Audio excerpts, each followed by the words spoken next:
Did I maybe forget to go live because I was looking at my phone and forgot what What time your it was? dog doing? Yes. Oh my god. And I played before you actually before it showed up on my screen. That's dope for once.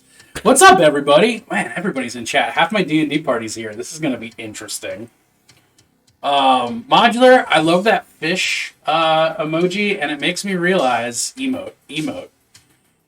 Makes me realize that I need like a hungry emote. That is a thing that I am sorely missing, and I now need to put that into my notes somewhere. I didn't see the new. No, I haven't read anything yet, so I might be doing that.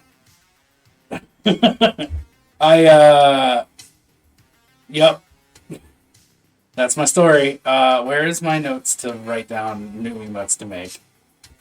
How do I have my fucking notes organized? What is going on? All right, there it is.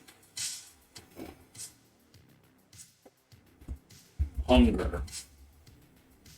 Yeah, no, I have the love emote written down still. I've tried to draw it like 3 times at this point. I've yet to find one that I don't hate. So, eh. I mean, yeah, I do have the Great Maw tattooed on my stomach. I could just go that route. That would be pretty easy. Um, yeah.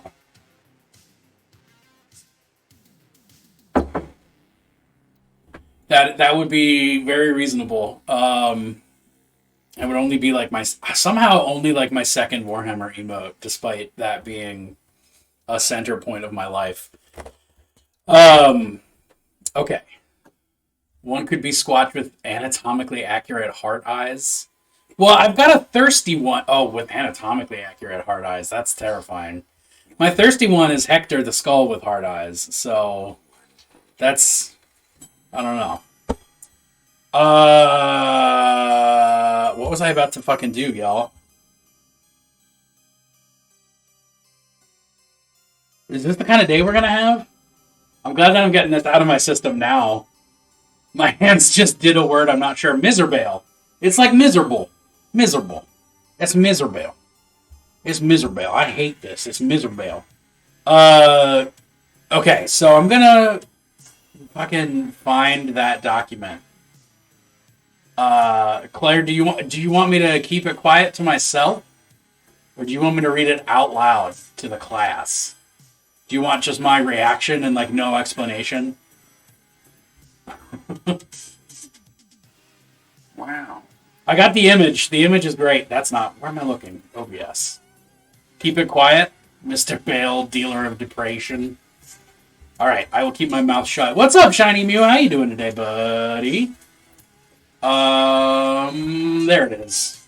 So Twin Book, and then what's the other one? Did I not pin that because I'm a Dorcas? I did not pin the other one. Okay, let me find it.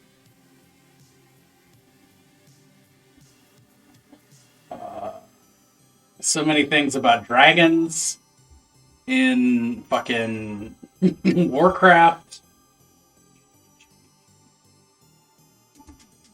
Einstein, Steve Brule, dragons and not Warcraft. Wow, we're consistent in what we converse about, Claire. Unless you happen to immediately have the link. The other one is the ongoing report. Yeah, I know, but guess whose ass didn't pin that? Like a doofus.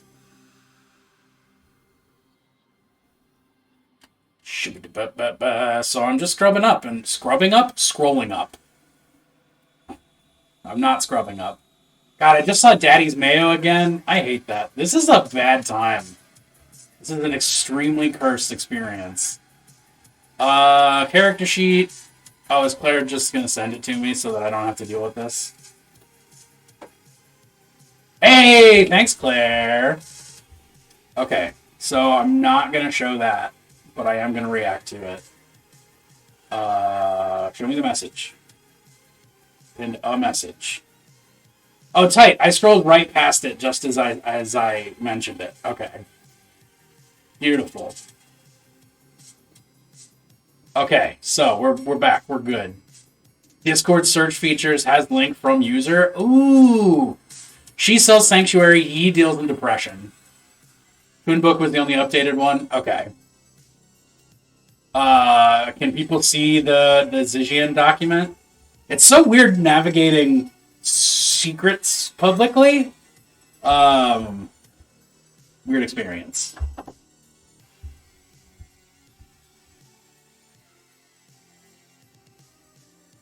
This author's document is using pageless format. Okay, I don't particularly care. Yes, good. Those are who I want to be signed in as. Cool with them knowing the report, but not the twin book. Got you. All right, well, then that's going to go on my look at it screen so that everybody can partake. If anybody has questions as to what any of this means, please shout out in the chat because we're talking about a homebrew campaign with like 5 at this point years worth of inside jokes and information and knowledge and all that stuff. Oh, thank you, Oniros. Thank you. What is this? What is happening? One of the several documents that Claire has shared with me as DM. What am I making for my world today? Well, I'm doing a couple things. I have to make a magic item because my cleric wants a magic vape pen, and I said that yes, of course. Since we're next playing on Valentine's Day and you're my wife, of course I'll stat up a magic vape pen.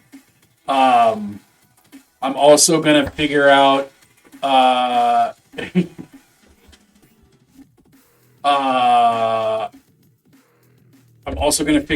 another magic item that does confusion. Yeah, it's like kind of like the spell confusion, kind of like hypnotic pattern, but rolled into a usable item because that was a thing that was that is a thing you want to do too. Yes, I wrote those down. I'm also reviewing notes. Can it be bubblegum? Maybe. I'll write that down. We'll see where it goes. Let's actually go to my DM cam here so we can see things.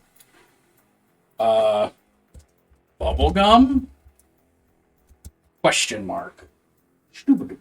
Puppy down here. We got a Squatch sighting. Actually, let's go right back to the soapbox mode so we can do the Squatch sighting. Hey, come here.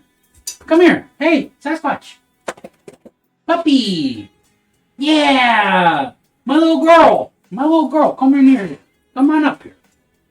Oh, yes.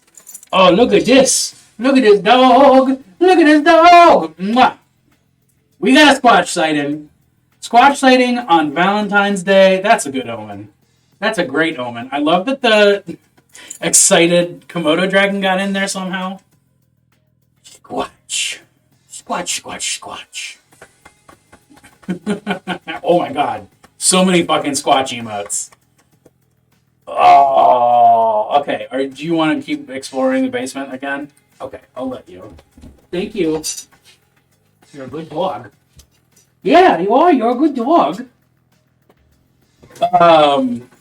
A magic vape pen, can it vaporize magic oils so it can affect more targets? Maybe. That's a good idea. I think, it is specifically a magic weed pen, I think, is what got said. Oh, what did I miss in chat? Can Iris blow out magical bubbles? It's at least bubblegum flavored confusion. Ziz endorses whatever you're paying for. That's true. Iris is down, but most importantly, she gets high. Yeah. Okay. So I'm doing those. I'm also reading over some of the notes that one of my players has sent me. And I'm doing some of it publicly. And I'm just making sure that the first step into the real meat of this campaign is comfortable, is prepared. I'm very excited. I'm very nervous. This is more excited and nervous than I was when we started the campaign, because now we're just getting into it. Fill vials with a potion, divide the stat amongst whoever inhales the cloud. Yes, delicious plot meat. Exactly that. All right. Yep. Um, and they're level 13 now, which is a thing I need to remember. Okay, so reading some of these notes real quick. I'm suggesting. Okay, I didn't know I was suggesting. That's cool. In the plane of Sira exists modular housing mechanisms to build entire structures in matters of moments where none existed before. Perhaps unique to the fully mechanical environment. At least one settlement of freed warforged with artistic leanings, creating multiple works of art in different media, statues, pottery, fabrics, all made of and from metal. Settlement viewed, thusly dubbed Viville by yours truly, after the name of the speaker of the settlement, appeared to lack any form of active defense. What kind of high is she looking for? I feel like Iris is all about the body high, but I might be wrong on that one. Vi confirmed staunch pacifism, preferring death over defending themselves, at least in theory.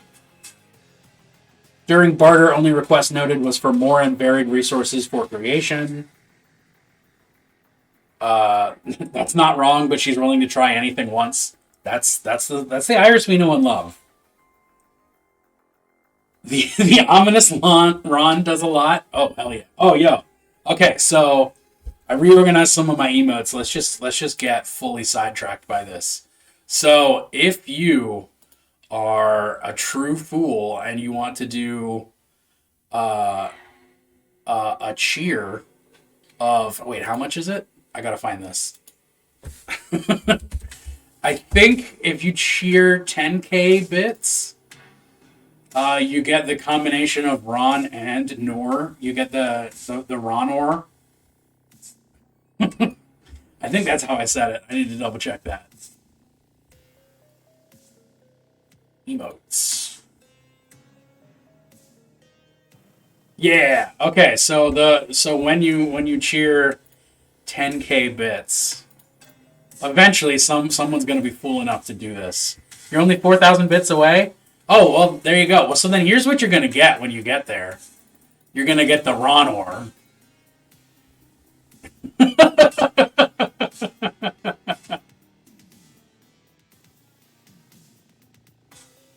Yeah. Truly powerful and terrifying.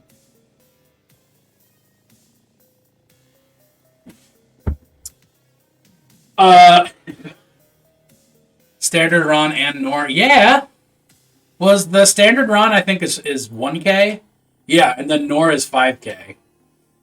You are just the highest bits cheerer out there right now. So you've got both. It reminds me of a false Hydra. I can't say why. I mean, yeah, sorta. It's awful. It's terrible. It's powerful. It's wonderful. These freed automatons seem adamant to be unaffiliated with the faction in control of Hidetsuku, thusly might be open to protection or security from them. Hidetsuku included for sake of possibly updating of previously held information. Massive appears to be home to an unending cycle of wargame experimentation and iteration. I wonder what kind of high vaping the 50 gold piece potions of healing from the player's handbook would give. Just a healing potion, but in vape form? Well, I mean, if we're going to talk about potion vapes, I feel like the potions of healing would have to be like just flavored. But then you would have like I don't want. I mean, I always assume that healing potions taste like blood. That's just me. Maybe I'm morbid like that, but that's my assumptions. But I feel like a potion of like giant strength that specifically has that toenail in there, or fingernail, I think. That'd be something. That'd be something. A vape of gaseous form, in fact. You rip cotton and become the cotton. You're one with the cotton.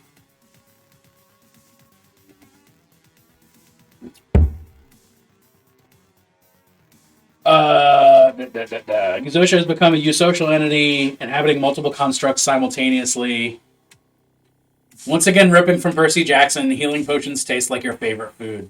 I mean, that makes sense. Wait, are you telling me blood is my favorite food? MOT has an archive of quote-unquote true lore of Vue-2-Ray and the machinations of known planes.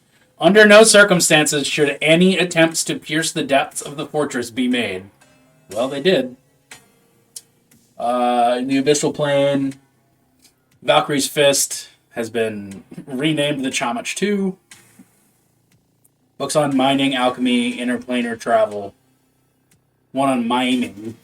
Oh, good. I'm so glad you kept that note. Thank you.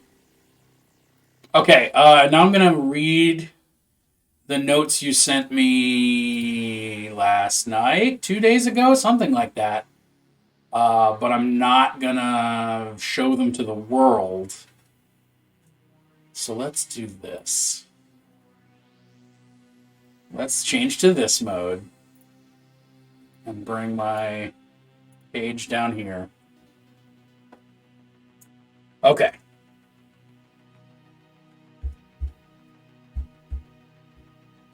Contents of the Twink book that Celeria shares with her mom. Yes, the Twin book. It's like a Stone of Sending, except it's a book.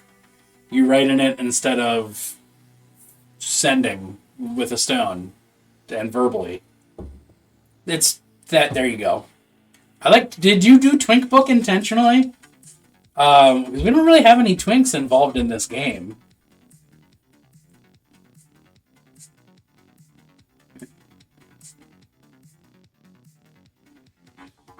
Twink book is a book Celeria has but does not share with Septima. It'd be weird to share your Twink book with your mom.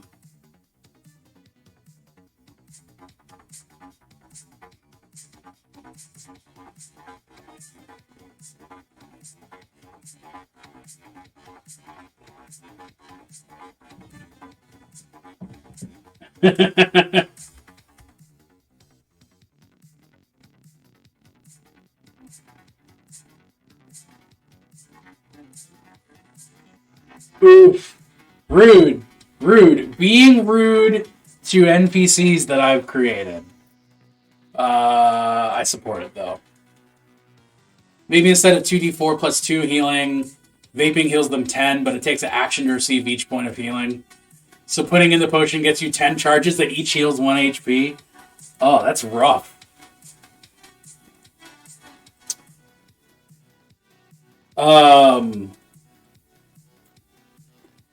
Yeah, so I guess we're on magic item creation. It's not like Iris is going to be using it for practical reasons.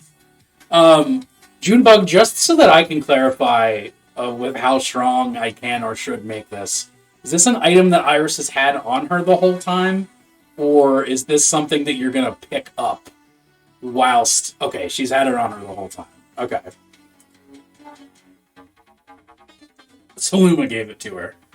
You can use any type of action to take a pull, though. I think it's specifically a bonus action.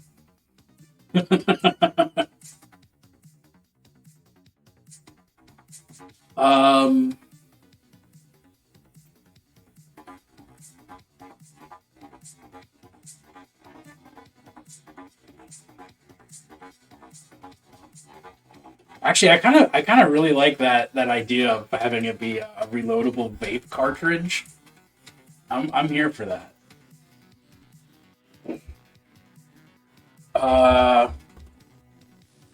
Let's. Vaping is a downtime, not in combat thing. Oh, I mean, you could vape in combat. A 6-second long rip that heals for 4 HP.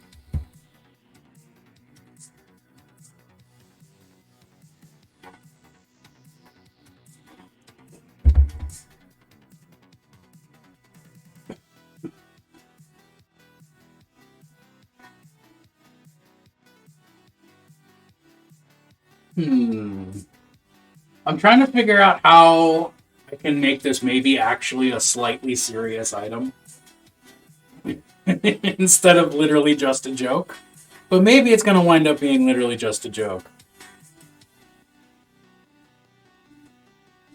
So, the God of Beauty gives Zir creation a weed pen. Is there a practical application for that? No, but it's the God of Beauty. Maybe it can unlock more powers in the future. That's exactly what I'm thinking right now. Is how do I Saluma's reusable incense? Something that Saluma used and Iris liked. Ooh, okay. Wait a minute. Wait a minute. We're getting there. Maybe it's got. I can get another anytime here, babe. Maybe it's got some of Saluma's breath like in it. Uh, so you can do like a quick hit. The holy pen. You can do a quick hit and just be like, this is nice. This tastes good. I'm ripping this cotton. Or you can do a full ass hit and have an experience. This is what a healing potion might do, and the players will have to find other means of if they use other potions.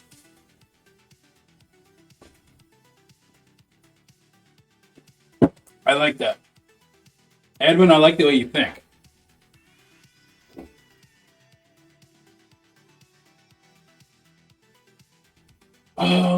Yeah, alright. Magic Weed Pen. What are we going to call this? We're going to call this.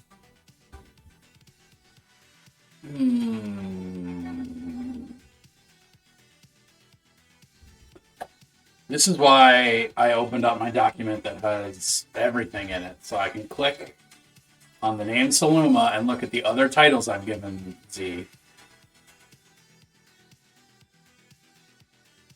Got it.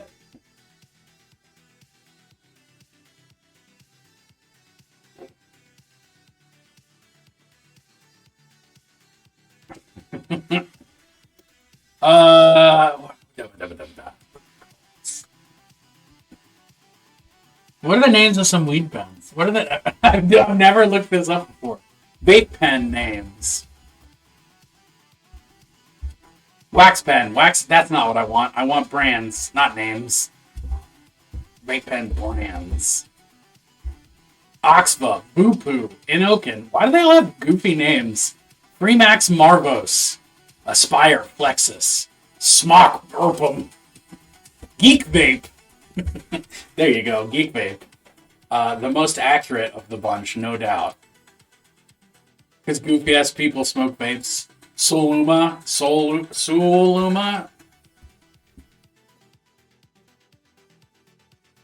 What if I just call it a Soul? The Soul.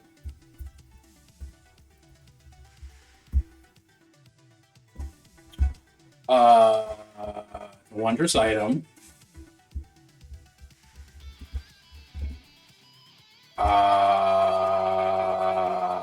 I guess it's an artifact.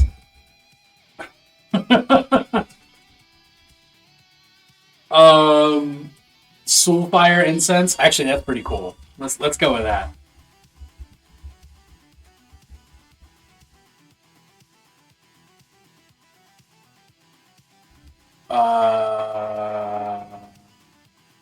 Soulfire sensor, maybe? Yeah, let's go sensor.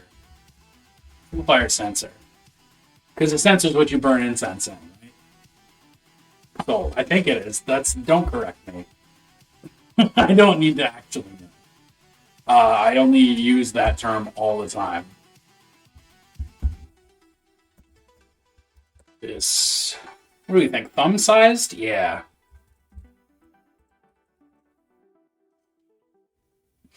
It's incense, sir. In a sense, it is incense. In a sense, it is a sensor that burns incense, and you'd have to be censoring it to say otherwise. And it would be insensitive to do so. How do I want to describe this? It's thumb-sized white and gold marble pen. Oh, the fart cannon is probably appropriate for that.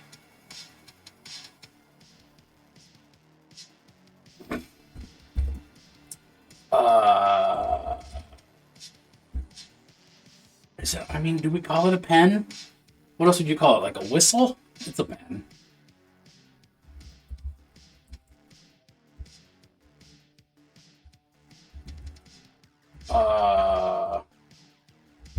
Smells lightly of lavender and mint. Cloud maker. You have your very own pocket harp machine.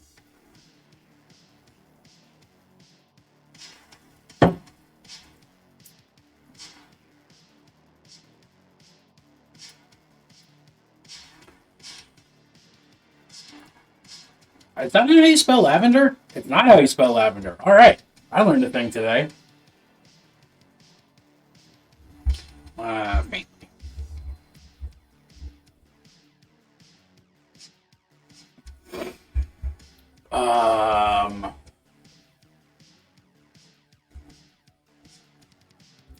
The vessel operates similarly to a pipe but contains detachable crystal in lieu of a tobacco bowl.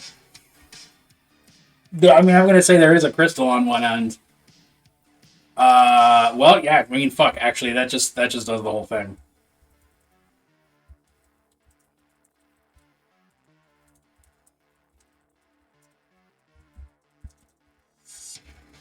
Similarly to a tobacco pipe.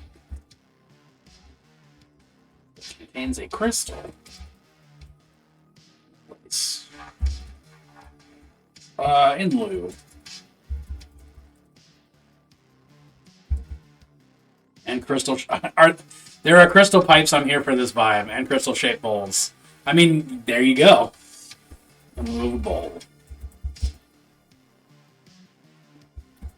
Inhaling the sweet, smooth vapor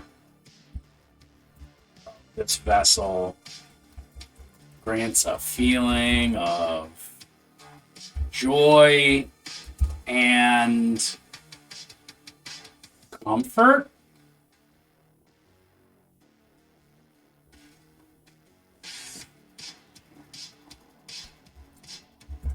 Grants feelings, full body rapture. I'm putting that in quotation marks. It's feelings of full body rapture.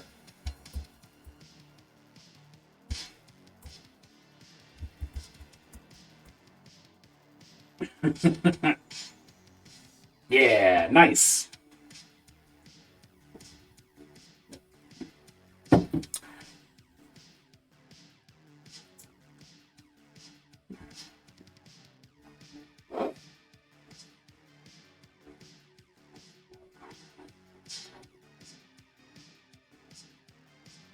Okay, alright, okay, alright, okay, here's what's up.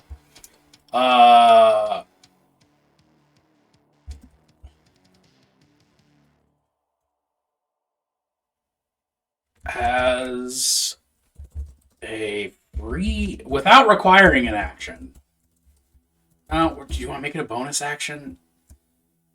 Yeah, alright, we're gonna do it as a bonus action. Incense burners remind me of one of my players who played a cleric with a flail that could burn incense in the swinging head of the flail. Yes! Whenever he went places where opening carrying weapons is frowned upon, he insisted it was not a weapon and just an incense burner, and a symbol of his fate, and that denying him access while carrying it is discrimination on religious grounds. That's good shit. That's a smart cleric. Also, I fucking love that weapon. You also kind of have one of those for this cleric? Yeah, true. Ooh, I might have to get a coat. It's like chilly in this basement. As a bonus action, the wielder can inhale the vapor.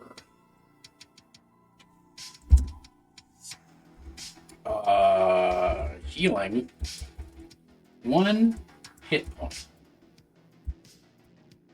Oh, granting one temporary hit. No, let's just heal one hit point. Fuck it. Because I think the one temporary hit point is just strictly too weak. But healing one is fine. The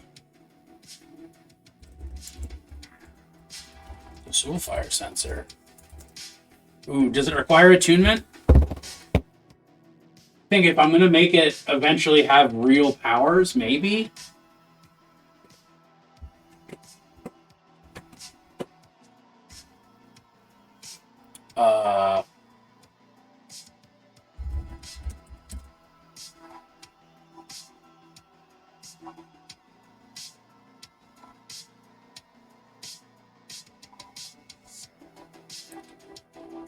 The 1 HP does not, additional effects do. Yeah, that's what I'm thinking.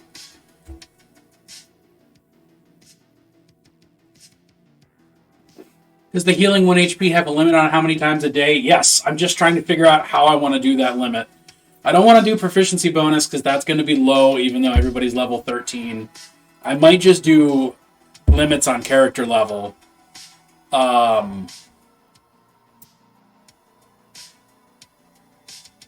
I might do just roll a dice and see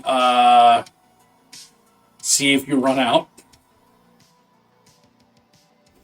I kind of like that idea of making it an inconsistent amount that you can vape. Gerard is down. Quick, stick this in his mouth and press his diaphragm.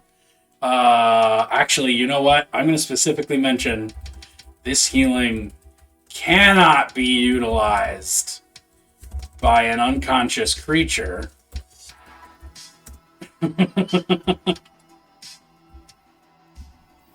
You can't vape someone back to life. Fuck that. The fact that I'm allowing a vape in the first place is awful.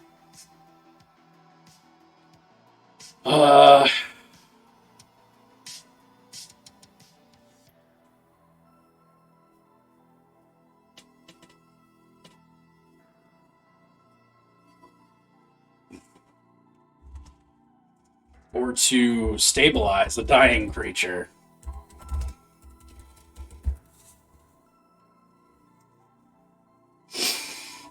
We will not be vaping anyone back to life in this campaign. Save that for the next one.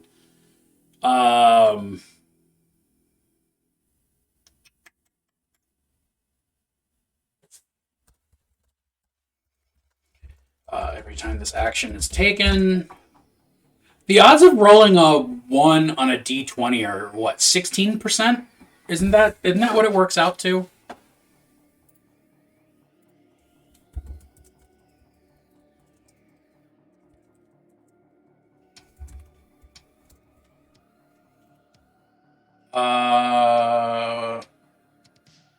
It's not 16%. I'm a fucking dingus. It's 1 in 20. What a fool. It's 5%. I'm so glad that I can do math. It would be a whole new meaning to rip, though. Yes, it would be a whole new meaning to rip. Now, what would...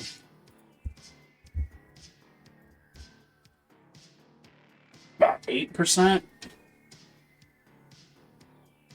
I'm going to do a D10. D8? D8. It's going to be a D8. Every time this action is taken, roll a D8. On a 1, the Soulfire sensor is temporarily emptied and cannot be used again until the next dawn. You try to heal more than your con score between long rests using this item, you do not heal and gain poisoned until the end of your next turn.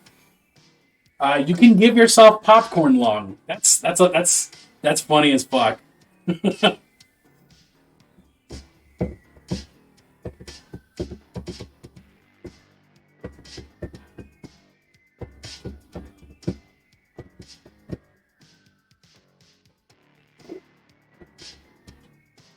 stated this will not be used practically. Inhaling the cloud exhaled by a user incurs a DC 4 Constitution save. 1 point of damage, unreducible. Well, no, I mean, it wouldn't be that. It would be something else. It would be like... because it's delicious, good-smelling, good-tasting god vape. So it would be like charmed by the user or something. Or disadvantage on charisma checks against the user.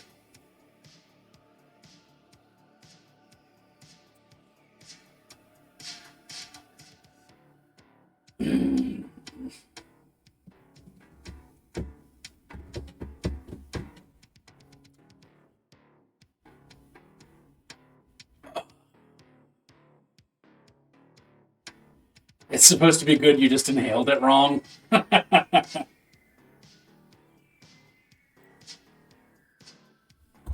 Additionally, once per day, as a full action, not a full action, as an action,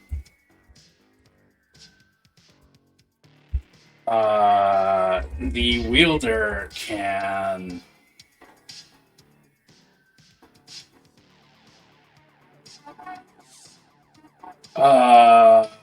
exhale a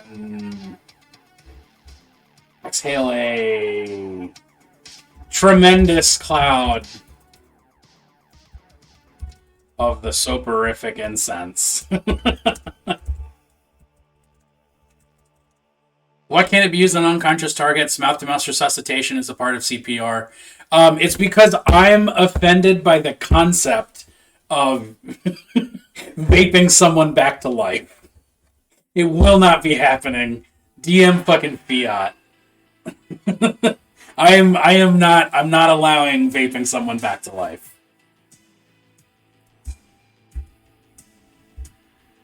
Though I mean I see your point about unconscious. Okay, fine. We'll just do it. Cannot be used to stabilize a dying creature. We'll do that. I'll compromise. Cannot be utilized to stabilize a dying creature.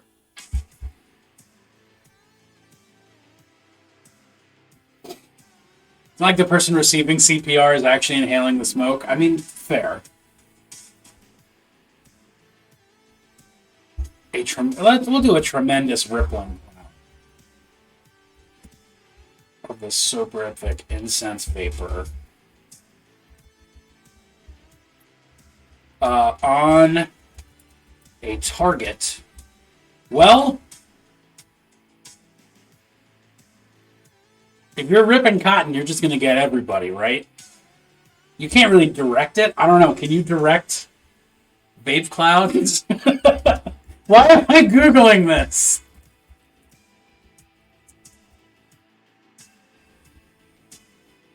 Oh, no, it's a thing. It's a whole thing, apparently. Okay, cool. You inhale the smoke, then blow it into the person with the CPR? Yeah.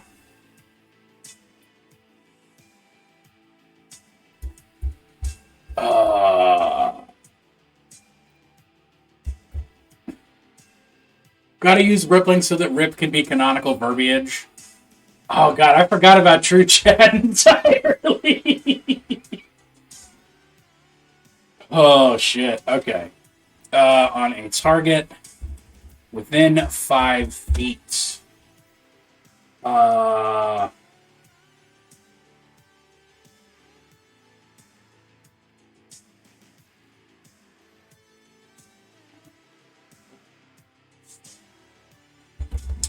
Takes a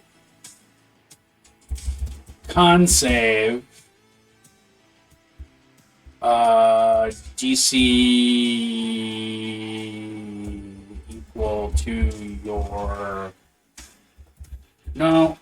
Yeah. Yeah. No. No.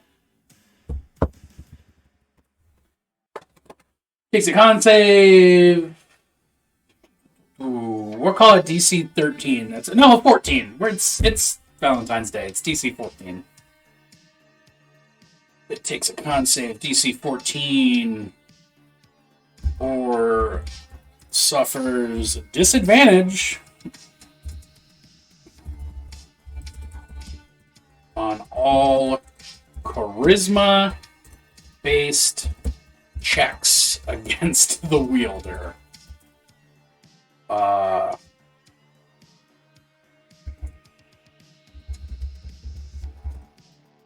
A successful save.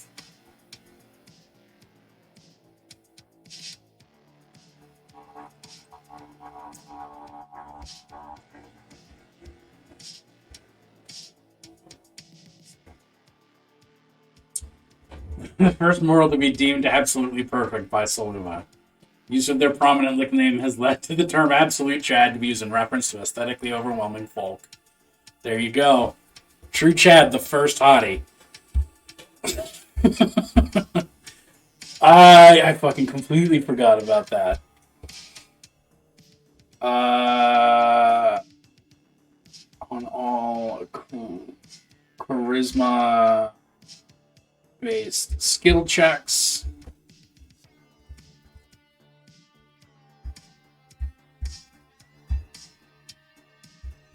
On all insight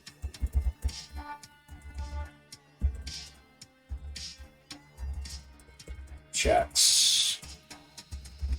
And charisma based skill checks against the wielder. A successful save. On a successful save, the target resists and is likely offended by the attempt, by the action.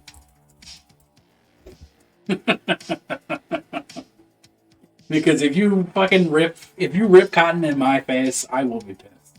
Unless it smells really, really good. That's just science. That just makes sense, you know? Tight. We did it. Iris, I'm going to throw this in the Discord for you. You gain advantage on charisma rolls. No, well, so here's the thing. Mechanically, Iris already has charisma on every fucking... Already has charisma. Iris already has advantage on every single charisma check, I think. I'm pretty sure she's got enough devotion to Soluma for that to count. So I'm not super worried about that. Or rather, I'm not giving her another source of advantage because that wouldn't be helpful. No, she doesn't yet? What level of devotion is... Have we discussed devotion at all? Have I simply been forgetting? Because she should be up there. Do I need to do... She has hideous laughter? Let me check my notes. Devotion. Where's my devotion rule? In the crunch. Devotion to Soluma. Oh, it's not all charisma checks. It would be performance checks anyway. Okay, so she's got a devotee. She's probably a disciple. Do you have advantage on performance checks? Like I think you do? Gotta go look on my other computer. I mean, no rush. Don't worry about it. We'll deal with it by tonight at the latest. Because I know where I thought you were, but I might be wrong on that. Oh, I clicked the wrong button. I clicked this button is what I meant. Anyway. She's very likely to have advantage through other ways, so I want to make it different. I want to make it different and give it disadvantage to the target. That way we can conceivably have a stacking of advantage and disadvantage for just the wildest numbers, you know? Making about a joke about people who are also high up. Well, Claire, I don't understand that in text. I can't hear your tone of voice that says, ha ha ha, joking. And I'm a numbskull. I need that. Alright, now I have to... Some kind of way to recreate the psychic wind effect, maybe as a spell. I'm going to get to that in just a second. I need to do a bathroom break. I want to get a fucking sweater or a hoodie, because I'm cold as hell right now. And I want more coffee. So, I'll be right back, is what I'm saying. In the meantime, think about how great D&D is because it's dope, isn't it?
Did I just come back to jokes about fucking Afro Man?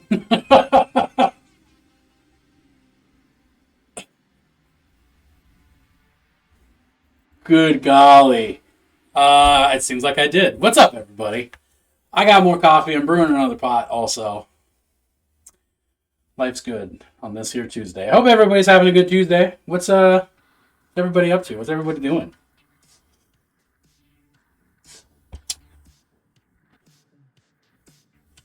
Of course.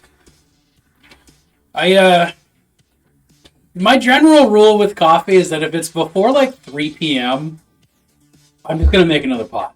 If I see that the pot is mostly empty, I'm just gonna make another pot. But after 3 p.m., it's got to be like a special occasion or something. Okay, recreating the psychic wind.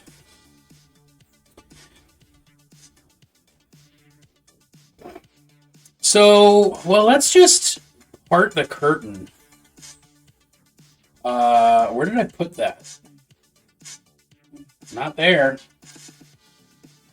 That's Astral Encounters table. That's not what I want. Ambient, no. Did I put it in just the session prep? Maybe? Oh, yeah, okay. Here's the Psychic Wind table. If, if my players... Oh, actually, you know what? It's a little late for this, but let me just say... it's only been an hour already. So why make this as a spell? Will it be learnable by players?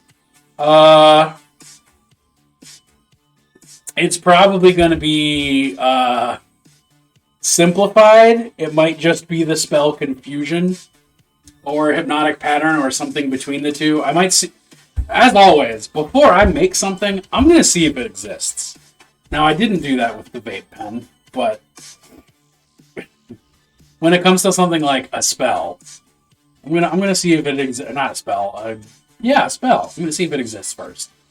So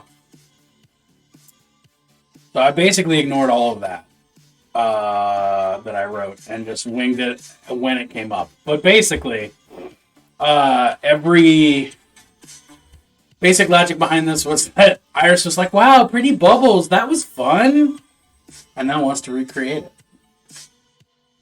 Yeah, one of the potentially most traumatic moments of the game. Iris is like, I just want to be able to do this all the time. Not actually, though. Yeah, so basically, you take a con save. If you fail, you roll a d12 because your boy loves a d12. And then you wind up with one of these effects. Was there permanent bonuses to surviving the winds? There were, but I stepped away from those because some people gave themselves permanent bonuses. If she can use that to give herself great self-love sessions, she's gonna. Yeah. So like... so just to read the chart out, on a 1, Memory of Joy, your happiest memory plays on loop in your mind. Your positive mood grants advantage on charisma checks. 2, Dream of Joy, you're swept up in delusions of joy. Randomize a character and accompanying delusion. You're getting married. Some successful rite of passage. Recognition of divinity. Or recognition of divinity. You are charmed by that creature. 3, Memory of Sorrow. Your saddest memory plays on loop in your mind. Your despair imposes disadvantage on the wisdom checks. Will she probably hurt herself doing it? Yes. Dream of Sorrow would be a 4 on that d12. You're swept up in a delusion of sorrow. Randomized character in delusion. That character died. That character was dating you and is breaking up with you. Or that character is leaving for war. A 5 with Memory of Rage. Your moment of utmost anger plays on loop in your mind. All your attacks are reckless. 6 was the next step up, a Dream of Rage.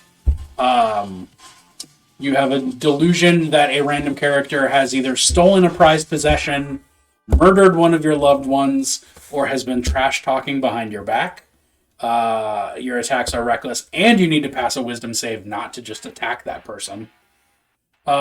Which is what I believe Ramek got, which is why he was going to go kill Cornelius. Memory of fear, your deepest fear plays on loop in your mind. You are treated as frightened. The target of the fear is you. Which means all you can do is try to snap out of it, but you just always have disadvantage on attacks and shit like that. Dream of fear, randomize a character in a delusion. You are deathly terrified of that person. They are terrified of you, or at least you think they are. Or an item in that character's possession is the only thing that can harm you. And then on a 9, sensory loss, a randomized sense is lost to you. Auto-fail relevant perception checks and roleplay things. 10, overstimulation, which is just unconsciousness, which is what Tetsu rolled every single time, which is why he was just there short-circuiting. 11 is a compulsion. You must repeatedly complete a specific task or action. Thanks for the work, Clerk. I appreciate it. Any action that interrupts or prevents this suffers disadvantage. And then lastly, my favorite, which I'm really sad nobody rolled, inverted speech. You can only say the opposite of what you mean.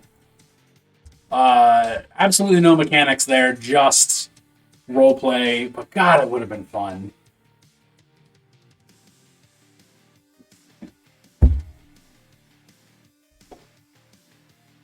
So what I'm going to do first is just look through the spells that I'm aware of. Look through my enchantment and illusion spells. And see if that stuff is there. What up, Ratsky? Thanks for the work, Lurk. Or just regular Lurk. Solaria succeeded every time. Exactly. That's why I didn't give you the bonuses, because you did the thing.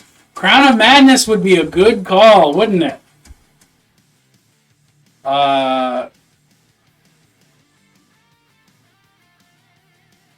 of Madness would be a very good call. Actually, you know what? Let's just filter down to enchantment spells. Spell school. Alright.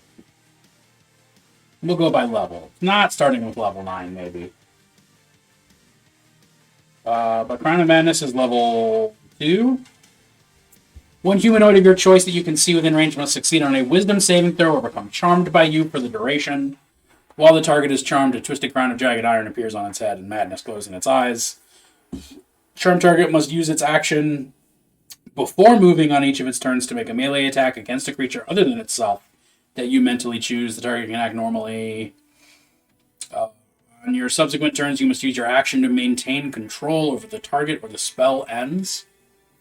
Garrett's Fighter almost died because of that spell in your Viking campaign. At, like, 3rd level, when it's super relevant, it's fucking brutal.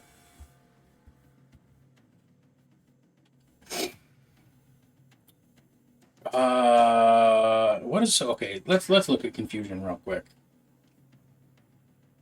Spell assaults the creature's mind, spawning delusions, and yeah. Roll a d10 to do the thing. Creature uses all its movement to move in a random direction. Creature doesn't move or take actions. Creature uses its action to make a melee attack against a randomly determined creature.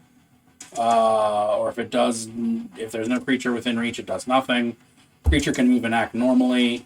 I mean, honestly, Confusion is like the spell there. It's that. It does that. What happens if I do that? There you go. That's what I want. But, let's see what else there is. I don't know what Silvery Barbs does. Triggering creature must choose a d20 and re-roll the d20 and... Oh, wow. So Rebarbs is broke. Okay.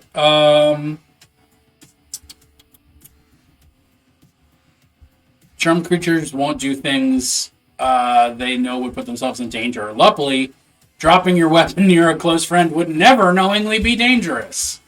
Yeah, fair. Well, that's not Crown of Madness. That's Suggestion?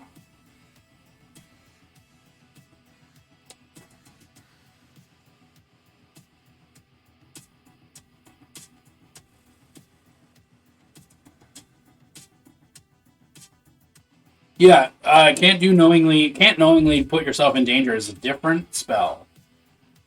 Yeah, I get the creature is charmed, but oh fuck, I didn't mean to click that. That's charming doesn't. That's literally all that charm does is those 2 bullet points. The thing that you're thinking of is charm person, I believe, which is technically different. No, it's Suggestion. Where's Suggestion at? Where is Suggestion? It's got to be... Give me level. Give me level, dang it. 3rd level, right? 4th level. Yeah, I'm 99% sure it's in Suggestion. Here you go. Target must... You can... If the suggested activity can't be... No? Where is it? There you go. Creatures can't be charmed, are immune to this effect. The suggestion must be worded in a manner to make it seem reasonable. Asking the creature to stab itself or throw itself onto a spear, immolate itself, or do some other obviously harmful act cancels it out. So that's specifically a Suggestion that does that. Anyway, what's enemies abound? Make a creature frightened. Wait. Creature automatically succeeds if it's immune to being frightened. On a failed save, loses the ability to distinguish friend from foe regarding all creatures it can see as enemies until the spell ends. Whenever the affected creature chooses another creature as a target, it must choose a target at random. That's pretty cool.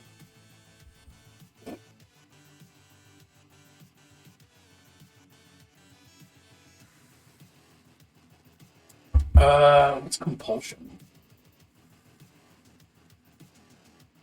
On a failed save, the target, you can use a bonus action on each of your turns to designate a direction that is horizontal to you. Each affected target must use as much of its movement as possible to move in that direction on its next turn. Maybe replace Chromatic Spray's effect with options from the whim chart. Hey, now we're cooking with gas. I love that. Just duplicate that and find Chromatic Spray real quick.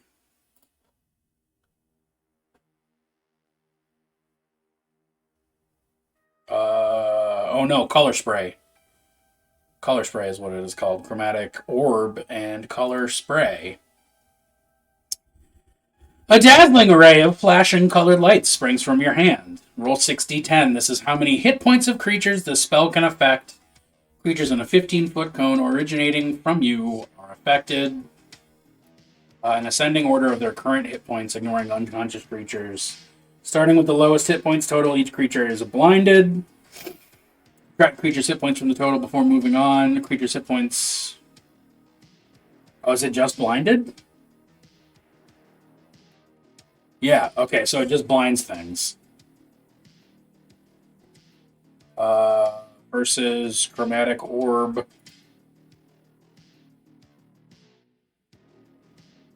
Is the one that's got all the different layers of rudeness.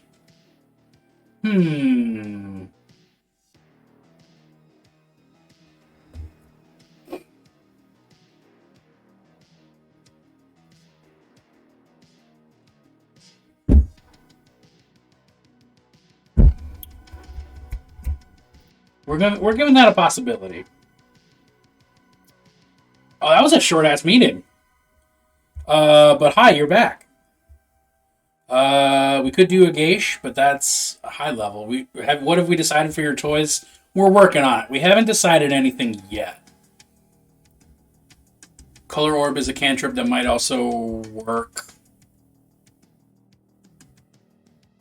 Chromatic Orb is not a cantrip. It's a first level spell. Yeah. Chaos Bolt does random damage, right? Yes. Color Spray blinds people. We're just trying to figure out how to make it go. Oh, it's just your daily check-in. Fair enough. Same thing at this level. I mean, I disagree, but not enough to actually argue. So here we are. I kind of do like doing a pumped up color spray though. All the other kids with their pumped up color spray. Am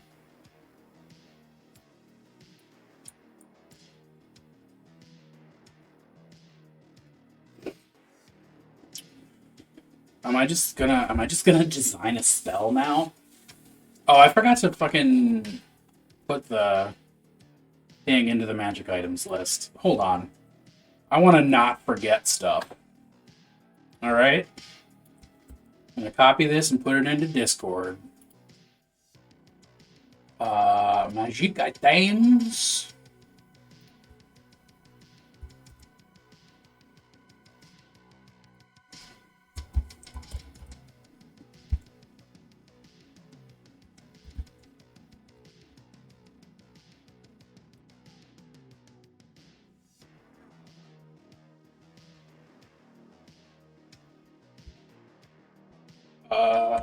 Boop. Boop. Alright. I remembered to put it into the magic items, so cool. Anyway. Coming downstairs? What the fuck? What are you doing?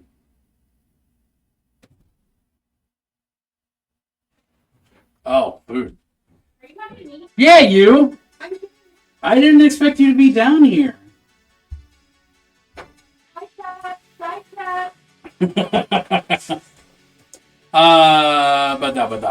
Okay. Figured that out. Let's make a spell, why don't we? Actually, let's...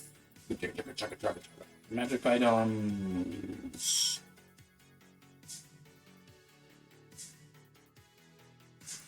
Change the name and make it... Homebrew. Alright. Chugga chugga choo choo!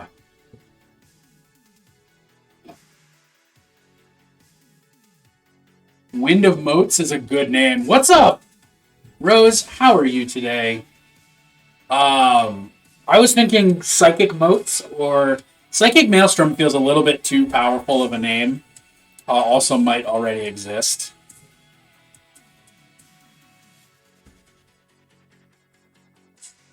But I can't spell, so I'd never know. Oh, it's Psychic Scream. Abyssal Gale. Ooh, now we're getting there. Yeah. Yeah, let's just call it Abyssal Gale. Why not, baby? Abyssal Headwind.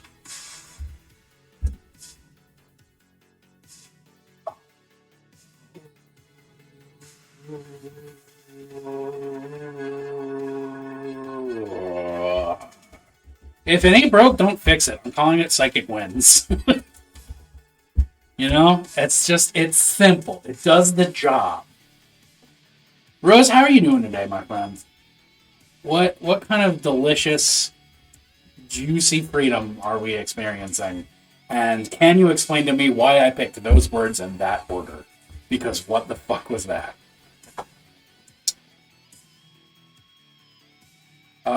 It is a something level spell. I don't know. Y'all are level 13, which means you can cast, what, 6th level spells? We got a call from the police because you put our boxes for moving in a dumpster that wasn't yours. Police weren't worried and didn't do anything, but still ACAB and the person who called is a Karen. And you're dealing with two pharmacies who each say the other is filling your depression meds. Calling the fucking cops over putting shit in a dumpster is so fucking bogus. I'm sorry.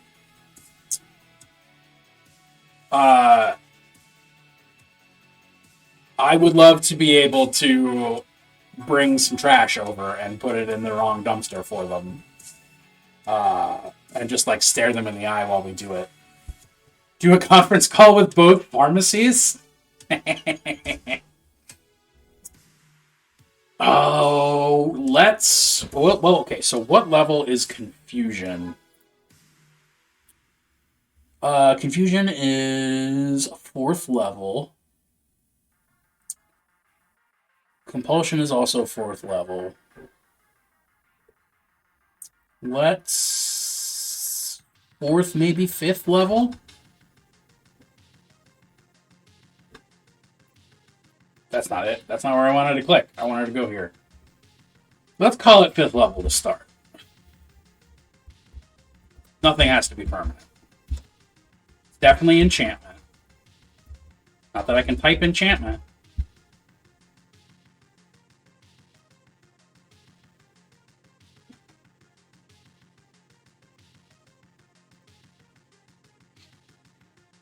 Color spray. There we are.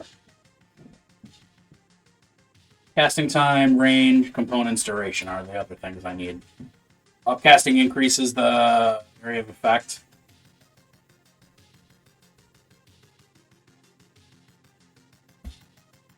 Alright, I'm down with that.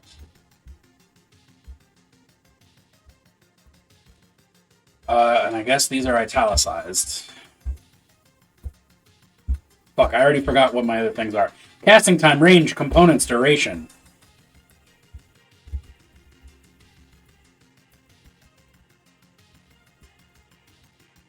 Range, components, duration.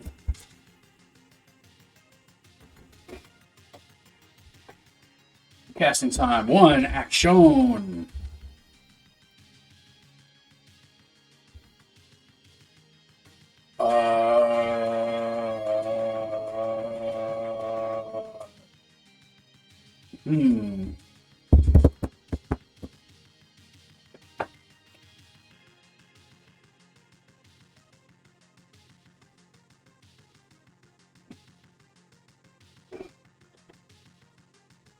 Components. Immaterial. A powerful memory that elicits muddled emotion. Ooh, look at you. Being fancy with that, but that's also literally not a material component. This is why you called it immaterial. So don't fucking react to me until you hear that sentence. Oh,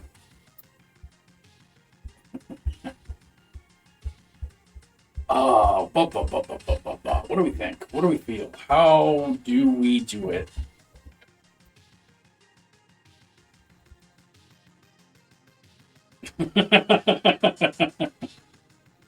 I'm going to call it a 15-foot cone. And I think that upcasting makes the cone bigger. Yeah. Verbal, somatic.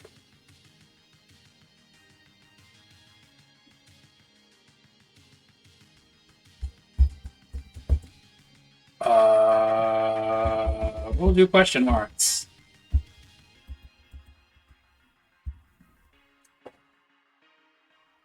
Now, do I just say instantaneous, do we think? How do I classify that? Concentration. Oh, concentration would make sense. Well, no. Okay. No, so it's going to be a blast of bamboozling energy of various sizes. Go feed yourself, you fey creature. So it's not going to be instant. No, it is going to be instantaneous. What do we? How do I just call that instantaneous? Duration 1 round. Duration instantaneous. I'm going with instantaneous on this.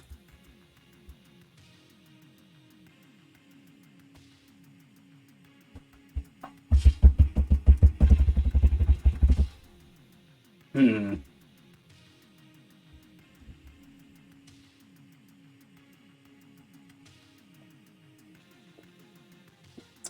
As previously mentioned, if anybody has any questions about any of the words that you're seeing on screen, this is for a homebrew campaign that has something like 5 years worth of delicious flavor and background setting writing.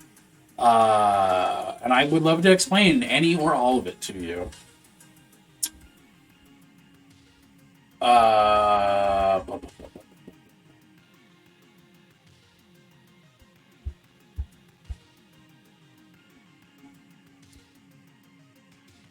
well, let's do this. Color spray. Okay. A wind of glowing. Uh, Glowing fuchsia motes of psychic.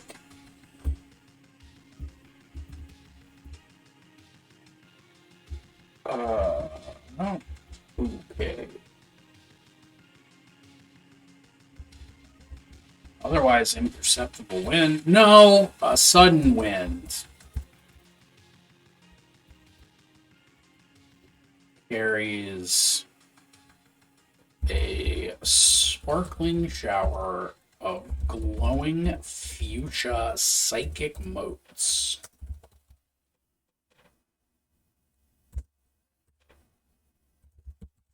Buffeting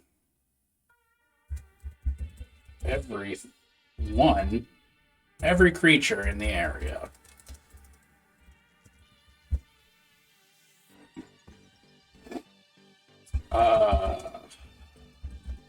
The creature must pass a. Oh, what did I have it be intelligence? Yes, an intelligence save. Let's go.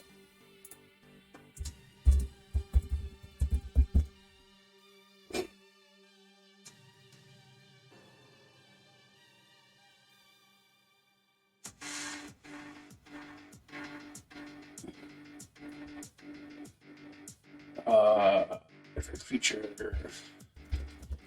in the area effect is pass an int save or be affected by the winds.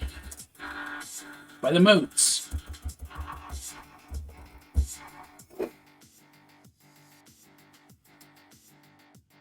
Hmm. Did I misspell fuchsia? Oh, I guess I did. I put the S in the wrong place. Isn't usually a problem I have. Carrying a sparkling shower of glowing fuchsia psychic motes. Buffeting every creature in the area. Every creature in the area of effect must pass an intelligence saving throw or be affected.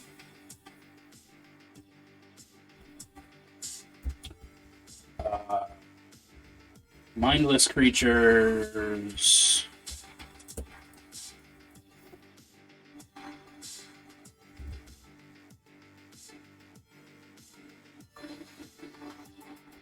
Are unaffected?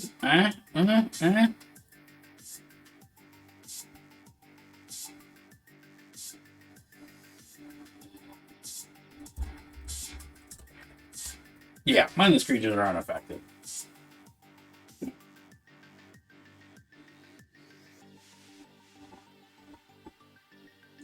I guess mindless creatures and inanimate objects. Cool.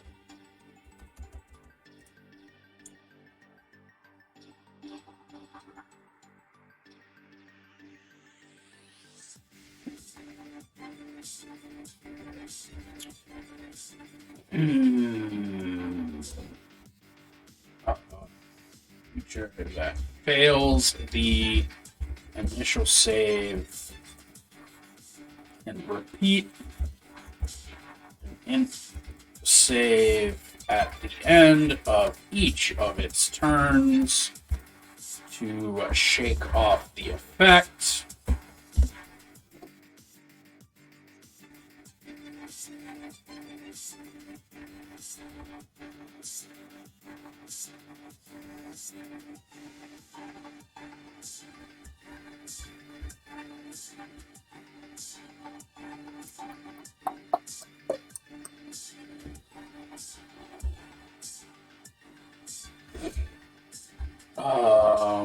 Ooh. Creatures already under the effect of charm. Well, let's just do it this way. Creatures that are already charmed, frightened,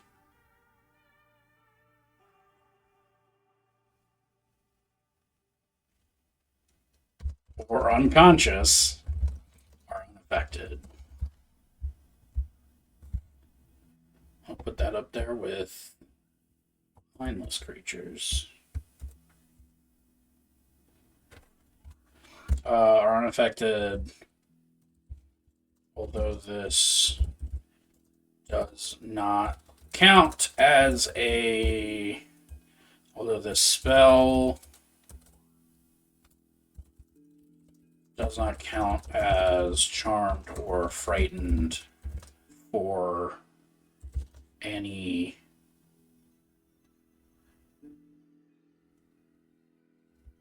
does not count as being charmed or frightened for any resistances or effects. Mindless creatures and inanimate objects are unaffected. Cool. Creature that fails to save can repeat an intelligence save at the end of each of its turns to shake off the effect. The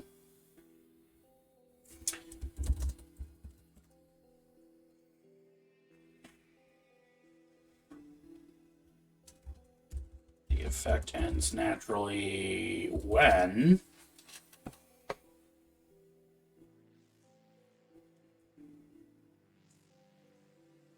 1 minute has passed.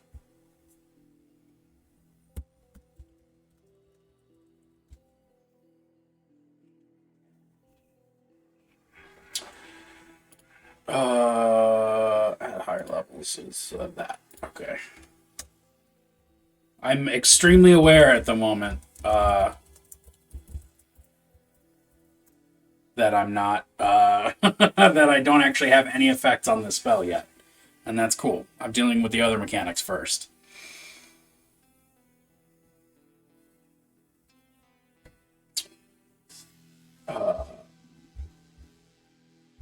Cast a spell using a spell slot of 5th level or higher.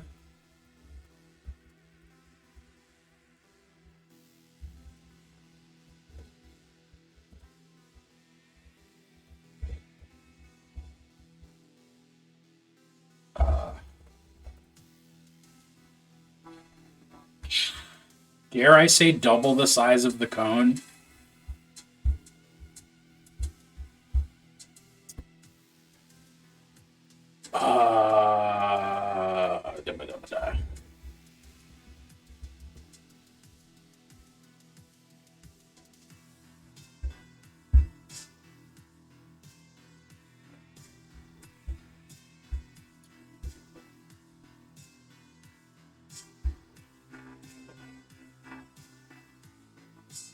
How do you? You can't really do a 15-foot or a 20-foot cone, right?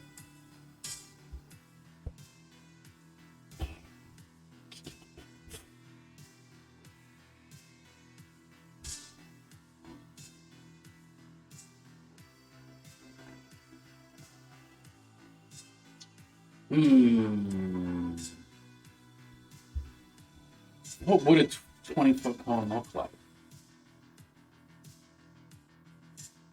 It would be that, right?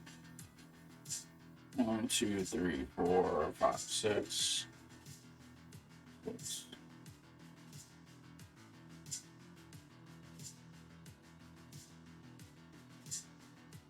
I'm not good at doing this math, y'all. Oh lordy. Maybe I don't do a cone. Maybe I do a line area and just do a radius. That make my life easier and not do a cone. Boom. That's the way.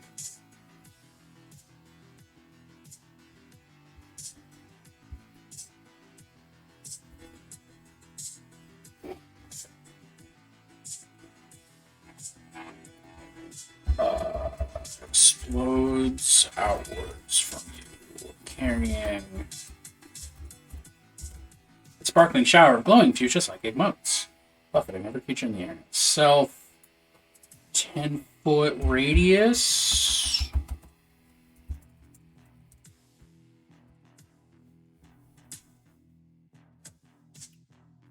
Which means 10-foot. Yeah, increase the radius by 5 feet for every level. Let's fucking go.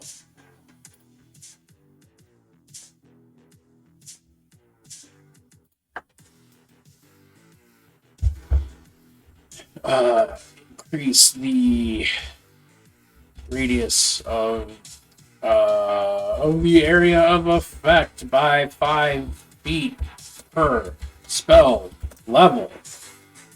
That's how that works, right? For each slot level above 4.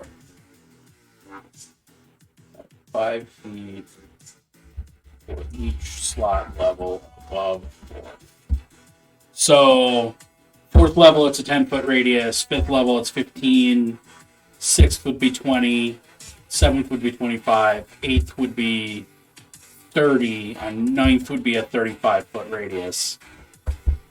Which is a fucking huge. Alright. Tight.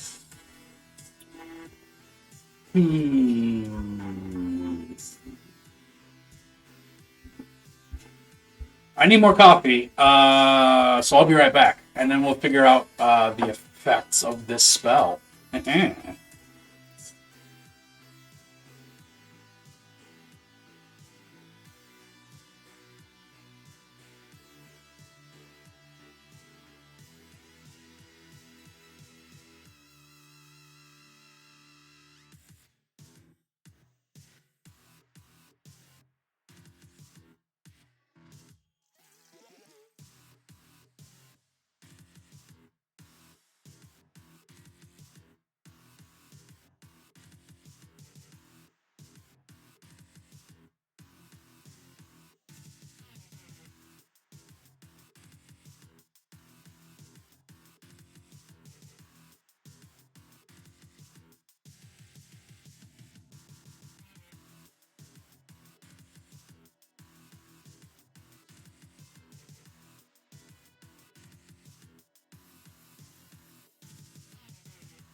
Alright, I'm back.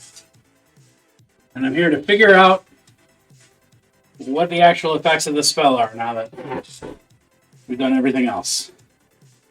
I think I can simplify. I think I can simplify the chart. Is it here? Nope, it's here.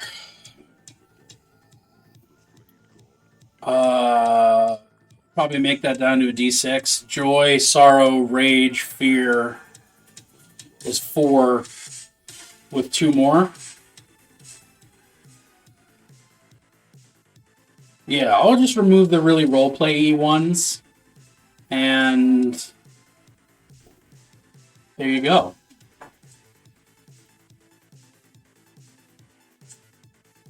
Can I just copy the whole thing? Oops, not like that. That, give me that. Copy.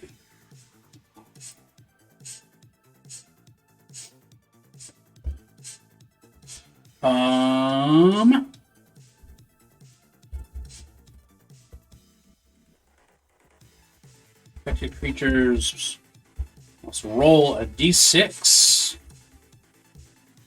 at the start of each of their turns. And, well, I can probably just take the wording from Confusion, right? Affected target can't take reactions. I'm going to keep that from Confusion.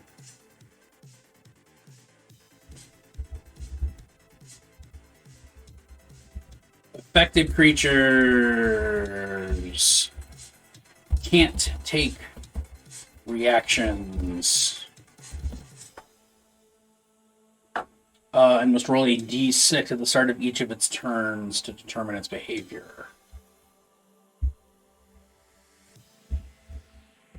Actually, I'm going to get rid of can't take reactions because, well, yeah, no, that's too complicated. Fuck that.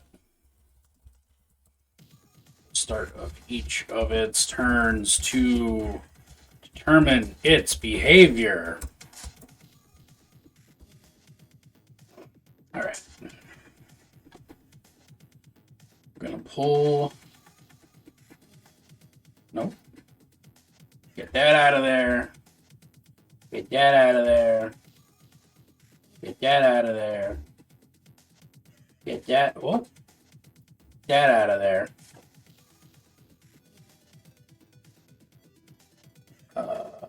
Zero. Zero. Zero.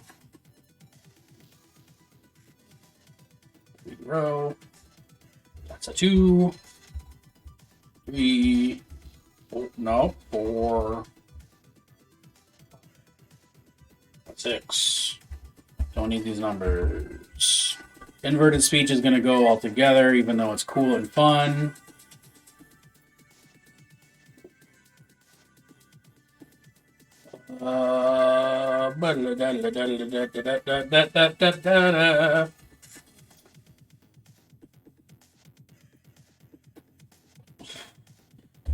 Okay, joy, sorrow, huge, fear. Let's do. I don't know. I think sensory loss I can probably pass on because there's all those other spells that do that. So let's make it compulsion. Yeah. Let's delete that row. Your happiest memory plays on loop in your mind.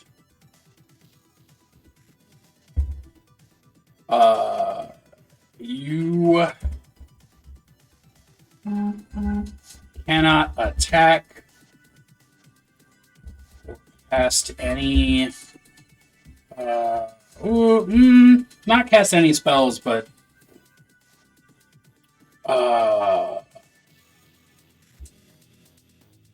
the target This creature cannot attack or use any explicitly hostile spells or abilities.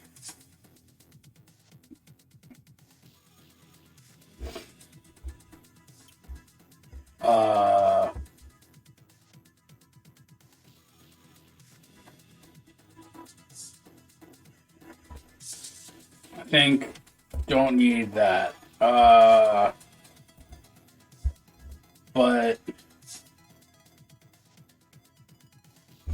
you cannot attack or use any explicitly hostile spells or abilities, but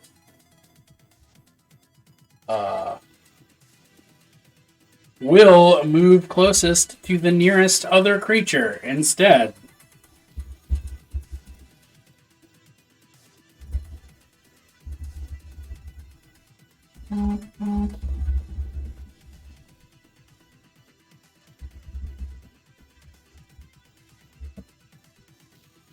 The nearest creature in a line of sight.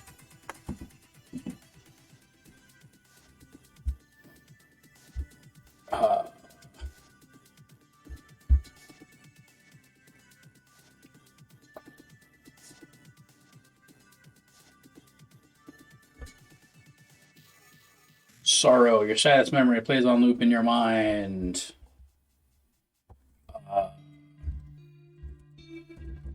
This creature is... Am I thinking incapacitated? Is that the one I'm thinking of? D&D 5e conditions.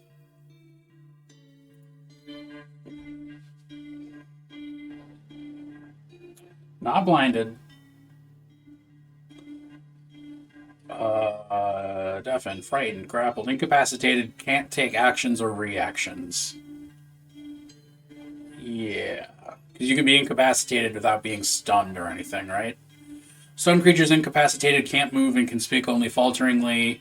Automatically fail strength and dex throws. Attacks against it have disadvantage. I think creature stunned is probably the right way to go there.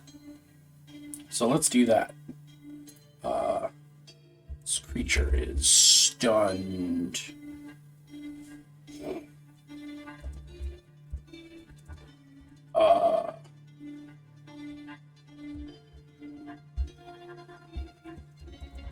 For this turn, comma, this creature cannot attack. For this turn, this creature is stunned. I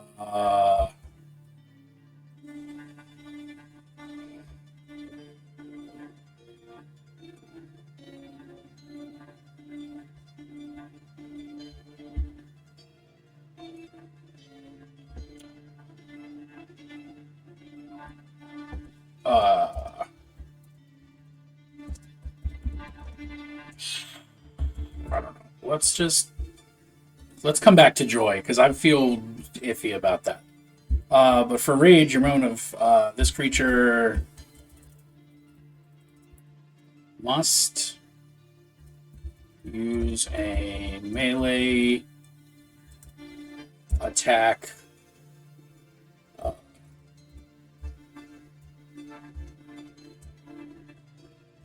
Must move towards the nearest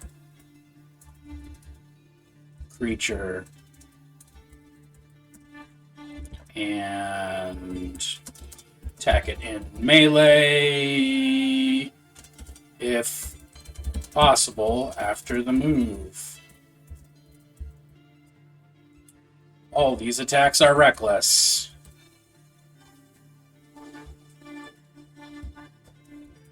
Creature must move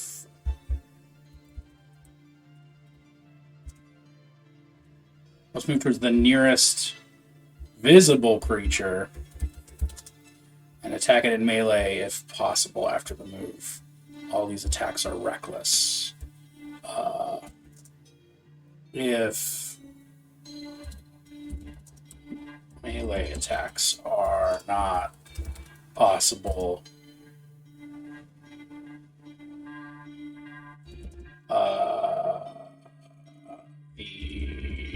creature takes no further action. Just like in the spell Confusion.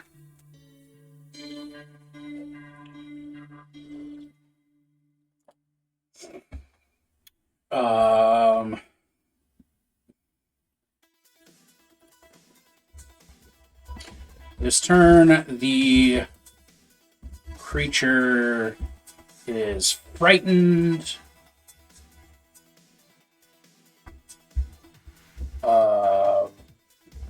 The caster must use its move and must use its actions to move as far away as possible, breaking line of sight. To move far away as possible, breaking line of sight if possible.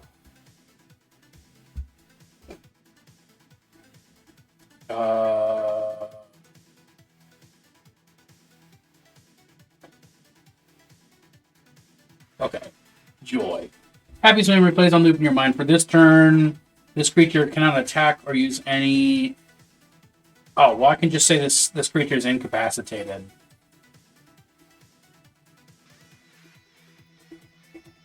This creature... Yeah, there you go. Is incapacitated. And that means just no actions or reactions. That's fine. Cool.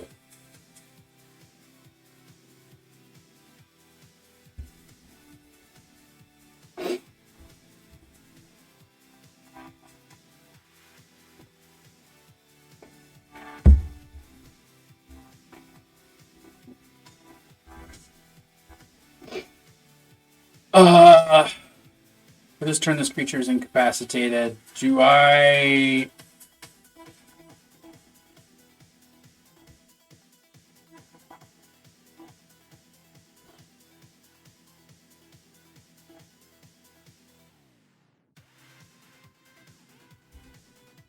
Creature's incapacitated, but gets...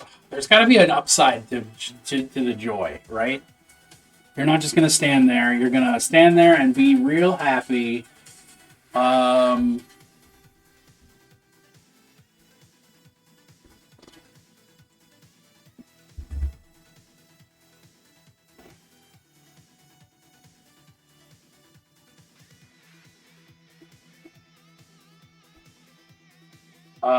However, he gains temporary HP, maybe?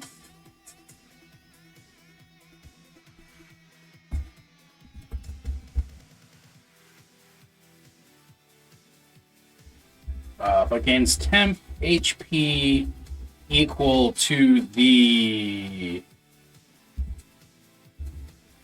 level of the slot used to cast this spell. Smart. Sorrow can just be stunned. Rage is a frenzy guy. We got that. This turn, the creature is frightened of the caster, must use its action to move as far away as possible, breaking line of sight if possible. I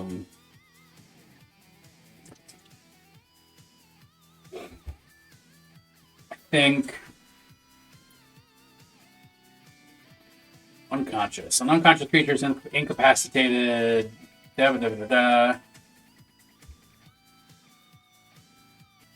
Yeah.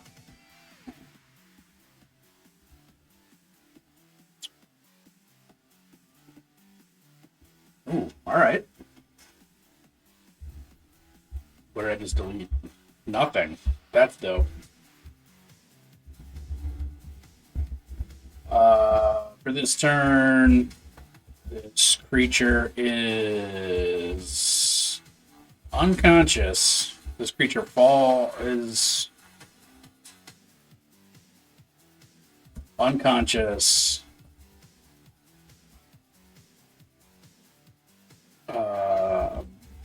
But remains in... Does unconscious specifically state proneness? Drops whatever it's holding and falls prone. Tight.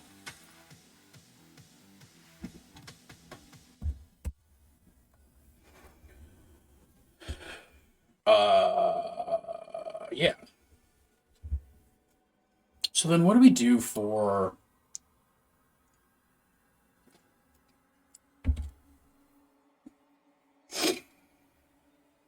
Um...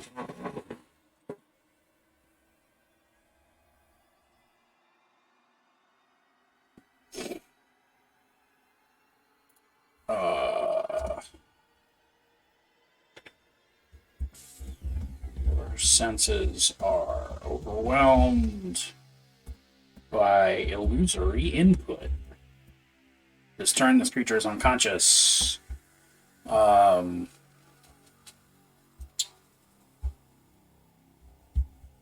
Compulsion. Ooh.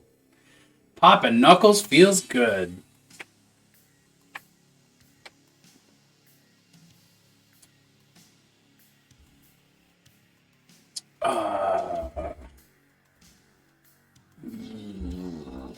Must repeatedly complete a specific action or task. Or be overcome with anxiety.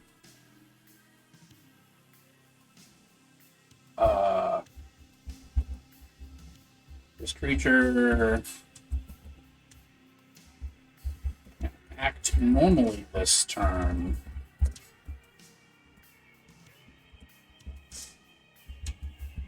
However, any action that interrupts or prevents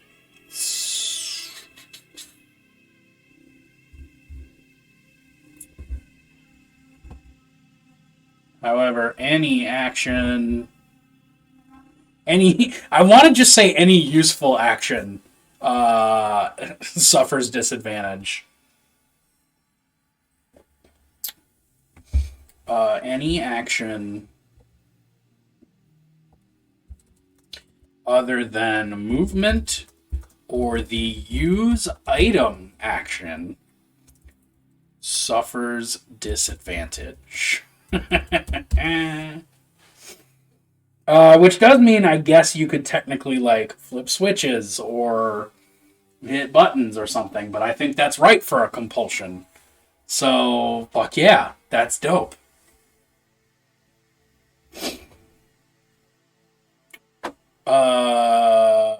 Let's just review this. Sudden wind explodes outwards from you, carrying a sparkling shower of glowing fuchsia psychic motes, buffeting every creature in the area. Every creature in the area of effect must pass an intelligence save or be affected by the motes. Creatures that are already charmed, frightened, or unconscious are unaffected, although the spell does not count as being charmed or frightened for any resistances or effects. Mindless creatures and inanimate objects are unaffected. Affected creatures can't take reactions and must roll a d6 at the start of each of its turns to determine its behavior. Creature that fails the initial save repeats the intelligence saving throw at the end of each of its turns to shake off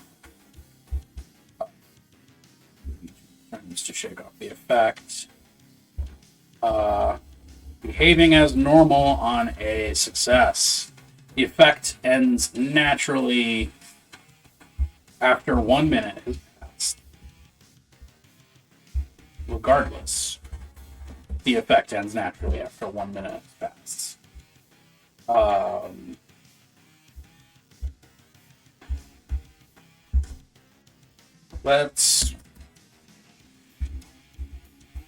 The effects of this spell continue. Well, no, it's just boom, they're affected. I don't need to have that sentence. I was about to say I'm not Markiplier, but that doesn't make sense. I meant I'm not Mark Rosewater, who does rulings for fucking Magic the Gathering. Alright, I think that's a spell. Do I then just see, I guess, classes? Classes. Classes is what we're looking for.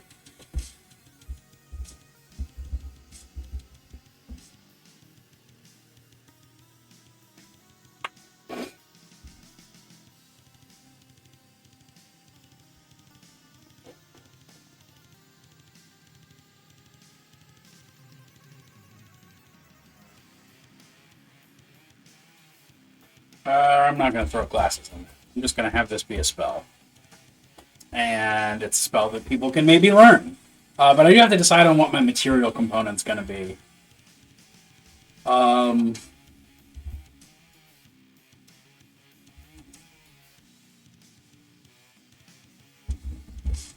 it a Psychic Storm, because it's a cooler name.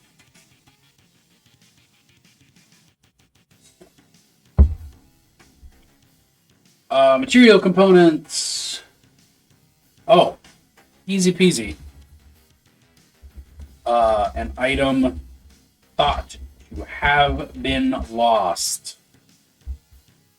An item of emotional value thought to have been lost. Because, okay, so the reasoning for that, for all y'all who are not actively in this game, in this setting, the astral plane is the plane of things forgotten.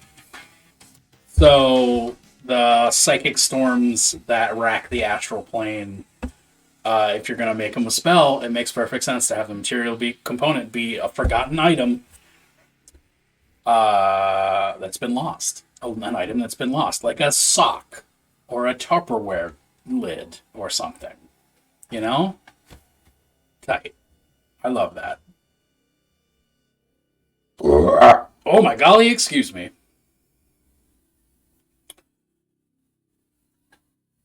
We did it! Okay, so we made the spell, which means I have to figure out. Solaria's interested in it, but is a sorcerer, and can probably just learn this shit. Iris is a cleric and wants to learn how to do it too. Could definitely be on a scroll for sure. I don't know if it's a...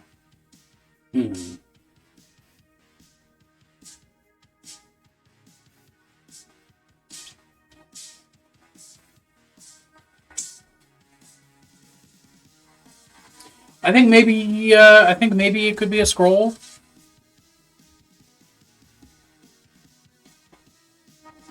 Junebug, I don't know if you're in chat right now, but if you are, I don't think it's going to be a spell that Iris can use. I think it's going to be like a scroll or a reusable item, or maybe just an item that has uses. I said very helpfully and intelligently. You know?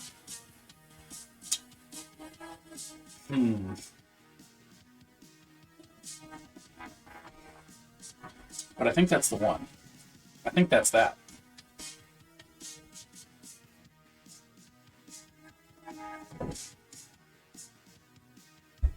I feel good about it.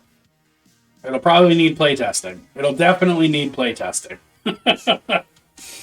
But it's a thing.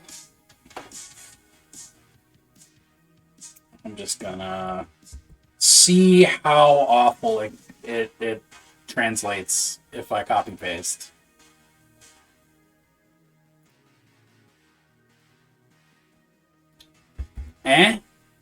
Yeah, that chart does not look good like this, but it worked. So let's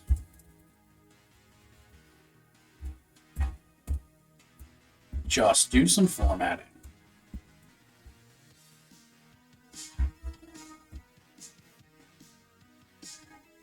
Can you do bold and italicized in that thing? What's this called? Discord? Golly, I'm intelligent. Good at using words.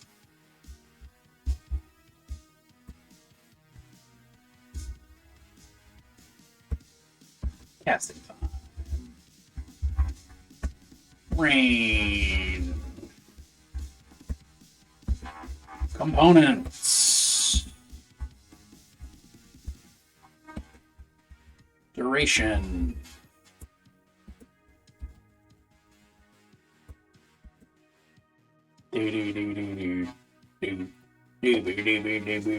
Alright.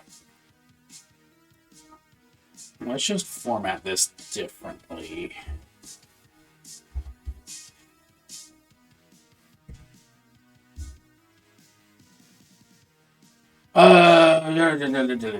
Okay.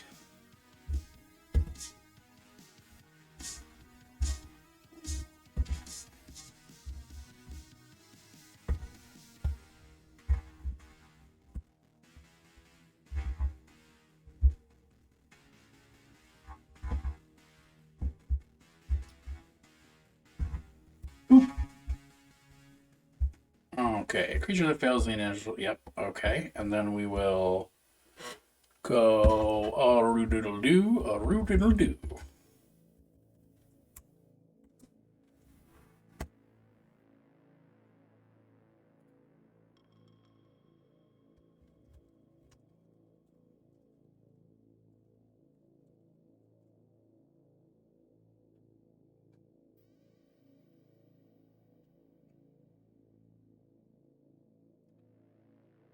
Okay. Tight. Tight. Tight, tight, tight, tight, tight. Now that I have done that, it's fucking figure things out time. Alright, ambient rules in effect. Which is to say that where do I have those rules? There? Yes. All right. So the city that they're in, which is a fiendish city at the zenith of the astral plane, that is not supposed to exist, has never experienced the gods before. The gods do not exist here effectively. And that's something when your party is a lot of very god-focused people. Mostly god-focused people and one artificer who's just doing his thing. Using devotion from... using a version of devotion adapted from Theros. I have this nice table of like... So basically, your devotion counts as 0 when you're down there. And this is something... players who are probably in chat, this is something that's going to get reviewed when we are in game tonight. Any explicitly divine or god-related magic items have their passive abilities suppressed. Active abilities can still be activated. And then there's a list of things that happens that will trigger a roll on this basically wild magic table. Including any spell cast by a paladin, cleric, divine soul sorcerer, or celestial warlock, or any uses of channel divinity, or any divine or god-based magic item is activated. You get a wild magic. It is a slightly customized wild magic. It'll be fun.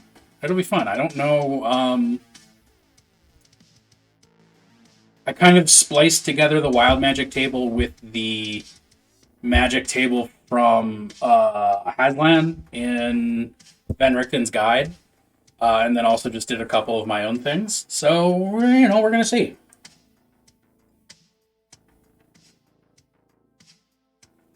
So that's in effect. It'll be exciting. If I just roll one right now, for instance, what do I get? I'm curious. As I have not rolled on this table yet, and apparently I have no D10s in my bag. There we go. 43 would be... a Baylor appears in a random unoccupied space. Randomized disposition. It disappears a minute later. There you go. You could have a friendly or extremely hostile Baylor just hanging out. I'm so excited for this wildness. All right, got it. Next step. Redescribing the city.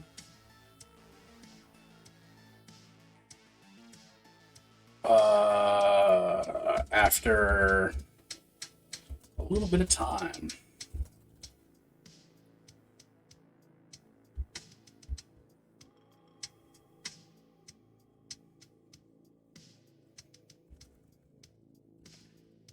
Could alternatively utilize one of the grain fields. Or yeah. But probably over there. Okay, so they are writing in a spelljammer. Well, it's not a spelljammer, but it's a spelljammer. Into this fiendish city at the bottom of the astral plane. They're met by a boarding party. So the buzzy voice, squawky voice. I am just jumping all over the place.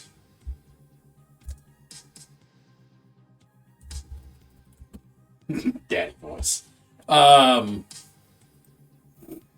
So the greeting party is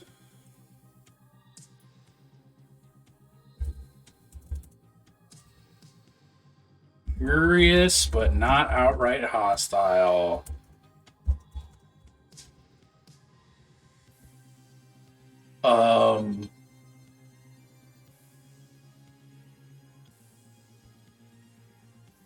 Firmly request that the party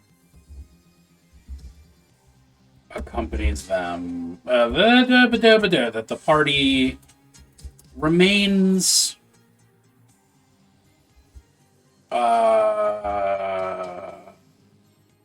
in place until the Pentune can be notified and decisions be made.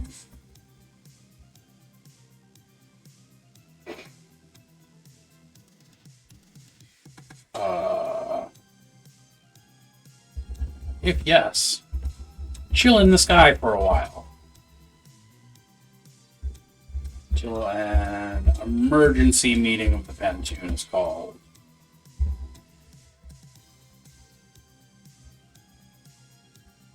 If no, go have an encounter. Well, if no, I guess combat happens.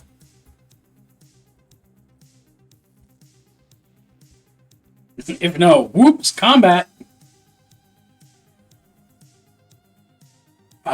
Which means I need to make sure I have that map of the ship in Roll20 still.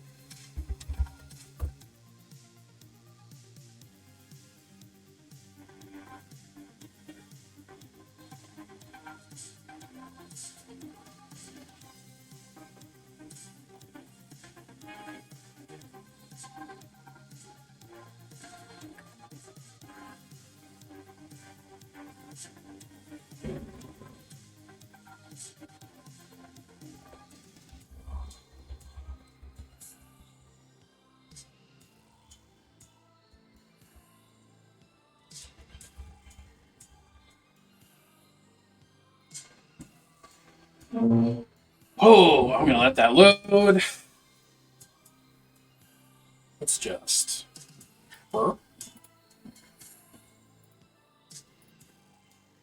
choose a file. That's not where I want those. Documents. Nerdy stuff. Yeah, it's in here. D&D. 5th edition. Campaigns. Metas. Map. Isrith, no labels. do not want to try out voice and video. Go to hell.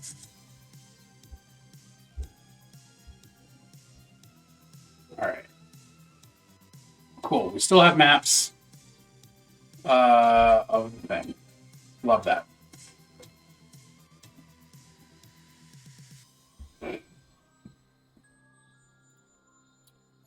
Well, next game's tonight. Let's go. Let's save. Let's make it official.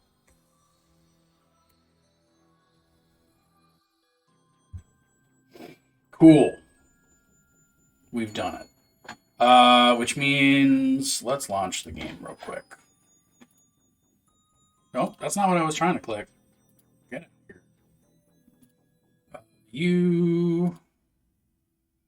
I think I can close all those. So let's just close all those.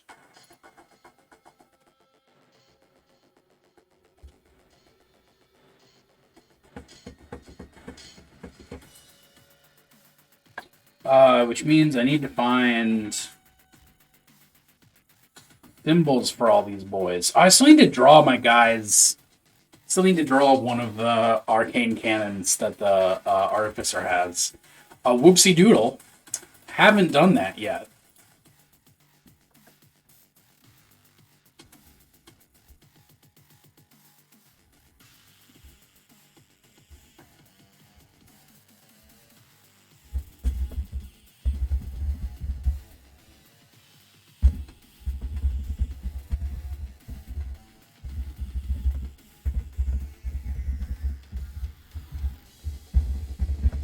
Sorry, I'm typing real quick.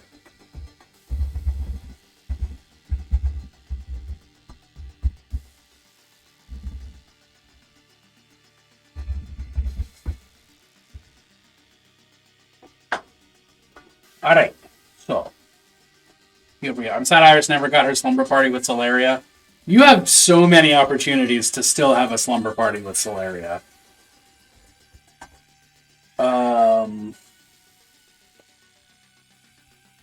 If I just do that, what do I get? I don't want premium. I want free. Okay. Fly.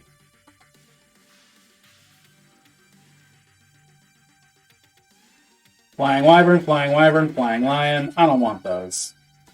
Get out of here. Give me a fly. Nope. Okay, cool. We're going to do it this way. Claire came back. She came back. Probably just get Roll20 Premium. I should. With the number of games that I run in Roll20, yes, it would be a good idea. Token stamp. There we are. I'm going to yet again give everybody warnings about spoilers. Because I'm straight up about to just drop some NPCs images in there. Since you're a pro streamer with D&D in their portfolio, maybe you can write it off as a business expense. I gotta learn more about writing things off as business expenses. But yeah, if you don't want to know what some of the NPCs you're going to meet are, leave. Let's do... I don't know, I kind of like that one. We're not doing that one. That one's kind of bogus. Let's go. Where was that one? All right. Token stamp, baby. Let's go. Boom. I love this website. rolladvantage.com/token stamp. In fact, it radiates Dr. Pick persona energy. rolladvantage.com/token stamp. I'm also gonna throw that in the Discord. Which if you're not in, why aren't you? Oh, but that's not how you're gonna get to the Discord though. That's the way. Boop, boop, boop, boop. What channel do I want to be in? What stream am I doing right now? There we go.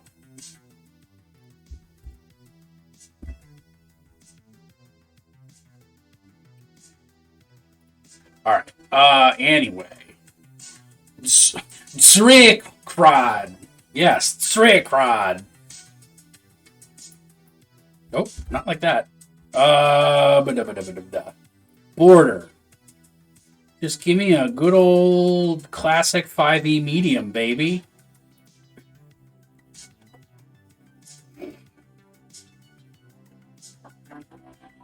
Tsrikrod, I'm clawing at the moon. This hurts my mouth to exist. Alright. There you go. Where is download? I'm trying to remember if which desktop did that just download to? That one. Cool. Rename. I have a folder for these. Where is that folder? God, I need to organize my desktop too. Let's not put that there. I don't need people knowing what my folders are called.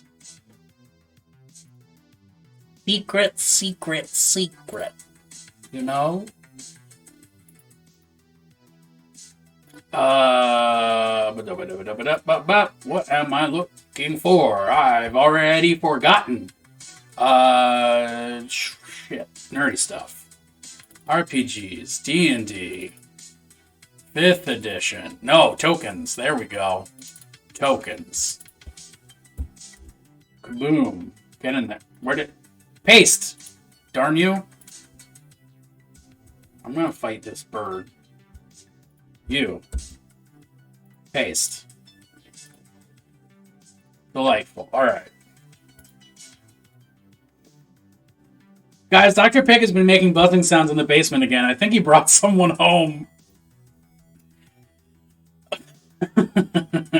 That would be gross. How do I... Oh, there you go. My library. Upload. Drag and drop, baby. I missed that game. That was a good game. Oh. Boom. Please to upload. Success. Okay, next one. What? I don't want that. Fuck off. What's the other guys? What are they? A rock. Yeah, hell yeah, it's a rock. Of course I picked a rock. I fucking love rocks.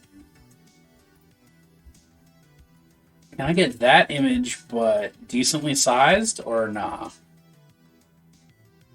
Because that is the best rock picture. If I do rock, Robert? I don't know.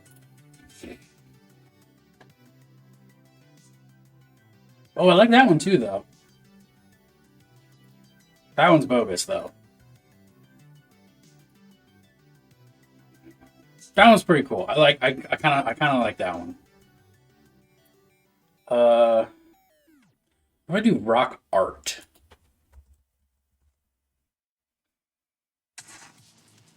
That's better. I don't have any of those awkward, ugly sin minis. All right, let's do this one because I like this one. Dang it! Token stamp, and the living's easy.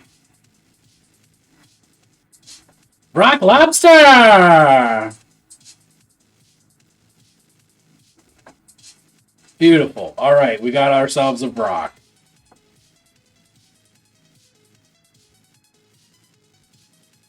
I'm doing all of this in case you start combat. Will you start combat? Maybe. And, what's the last one? Oh, yeah, right. No, stop giving me this. I don't want that. I don't know how to spell this. Oh, I did it right. Tight. Let's go. Look at that fucking daddy right there. Big Daddy Wild Boar Boy. Do I want this one instead? No, I like the other one. Give me that fucking chungus of a man. Did I pick this one specifically because I knew June would be into it? Maybe. Maybe. Suddenly more interested.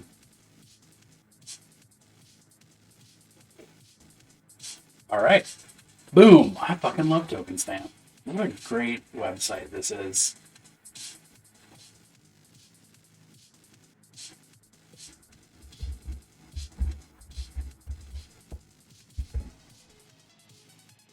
And put it in tokens. And then, where's my Roll20? I already threw the Casme in there. Let's do these two. Kaboosh. Did they upload? They uploaded. Alright, cool. It says batch mode at the bottom. I thought it did something else and was very confused. Does it say batch mode? Ooh, it does say batch mode. Drop multiple images. Start sampling, click start batch sampling. That's cool. I didn't know that was a thing. That's cool. Alright. I kind of want to take this image and, well, no, I guess I kind of want to just make it so that there's other deck space or not. No, I'm just going to throw them on there. I'm just going to throw them on there in the... Oh, I guess I can make everything visible now, right? Y'all have explored this ship so much that you gave it a new name. So let's just make it all visible.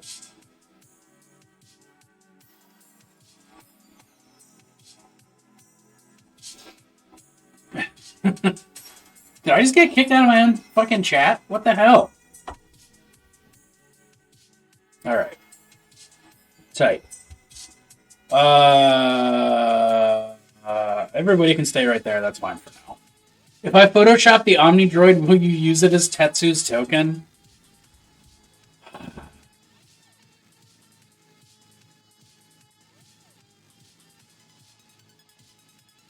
Yeah, I will.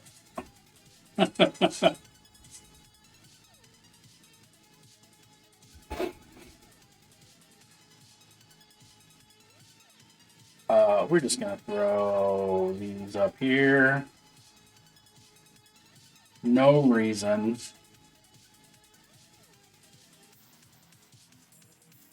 And then layer. GM layer. They'll come back if they have to.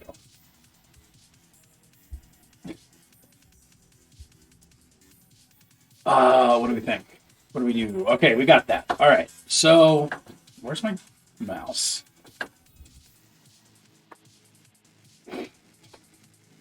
All right. Curious, not outright hostile. Firmly request the party remains in place. If yes, chill in the sky for a while until there's an emergency meeting. If no, whoops, combat. Oh, y'all, I gotta do another bathroom break. I'm sorry. I'll take a smile break. I'll be right back. This also gives Claire time to make that Omni Droid token.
All right, I'm back.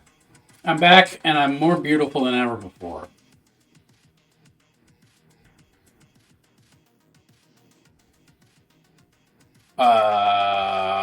There's my buttons. Okay, so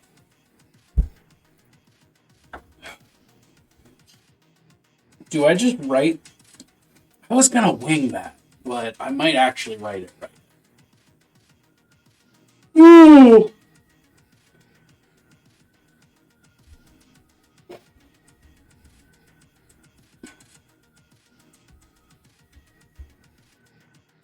Um. Apparently, I don't have a program on this machine. Whoopsie.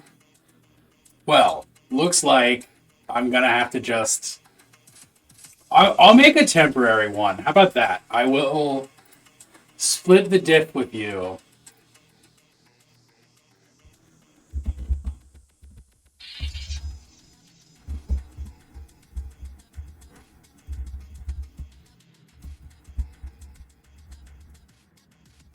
Bismuth dihedron.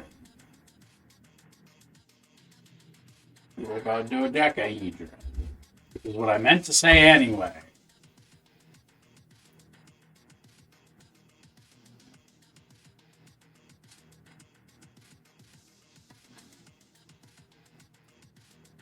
I think that's about as close as we're gonna get.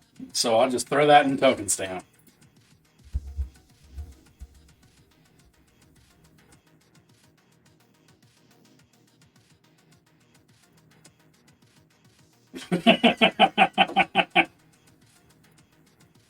Oh, that's all right. I'm just saying. I'm making a temporary one.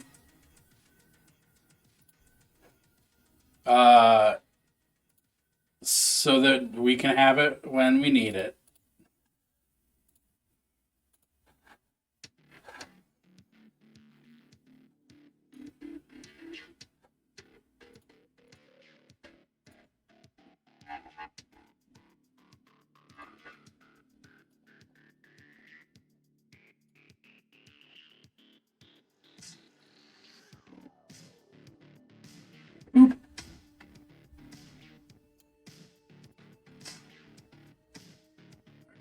And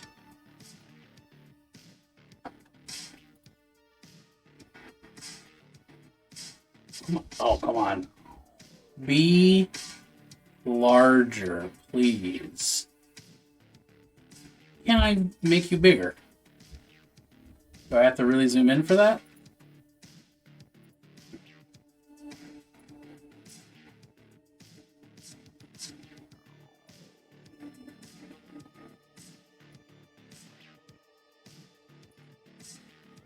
Right? Yes. Cool.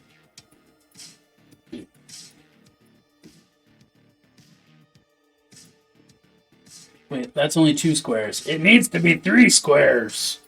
All right. There. Roughly.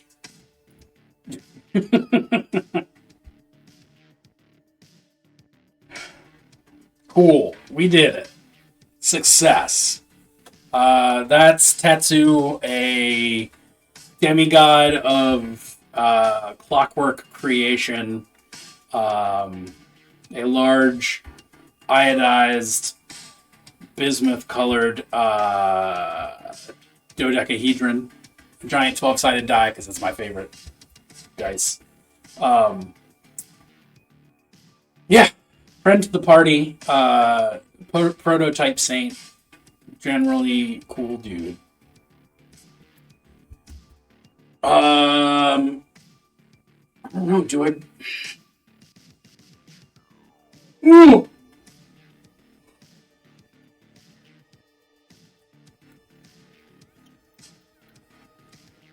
Do I just? Oh, what do I do?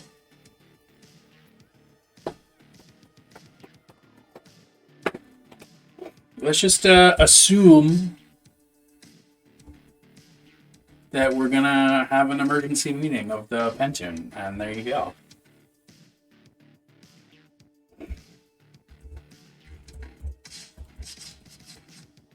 Uh, Meeting chambers? Meeting chambers. Do I have a fancy name for that? Did I come up with a cool name for that? That's not what I was looking for. Does it have a cool name?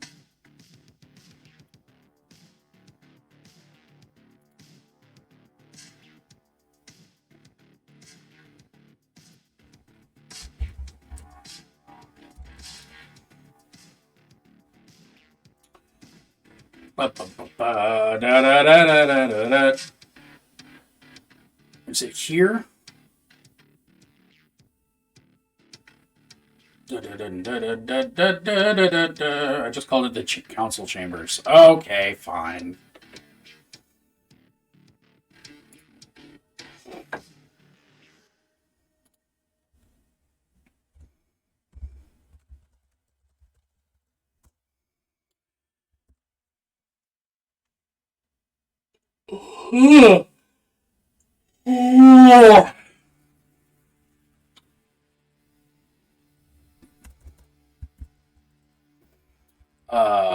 This colossal building is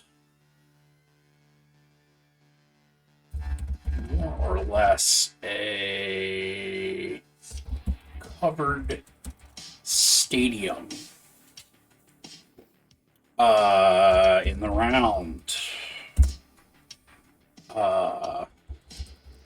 Rows and rows of seats extend outward and upward like a funnel.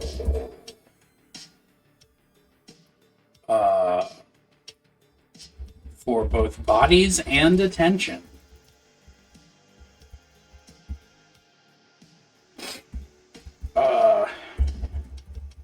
In the center is a raised dais with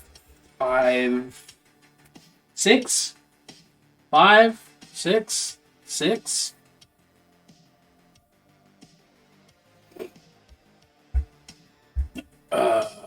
with 5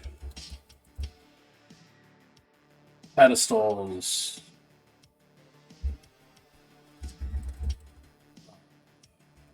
In a circle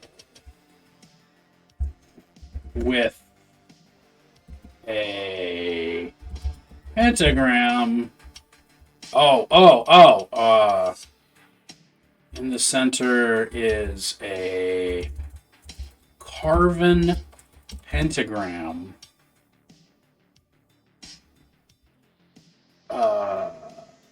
Embossed? Embossed is not the word. Is a pentagram carved into the floor.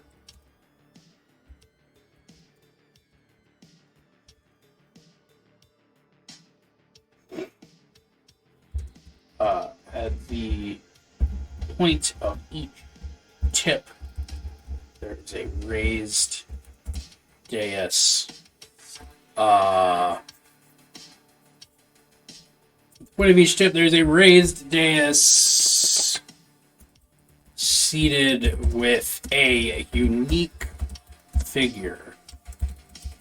Clearly, these chambers are typically full.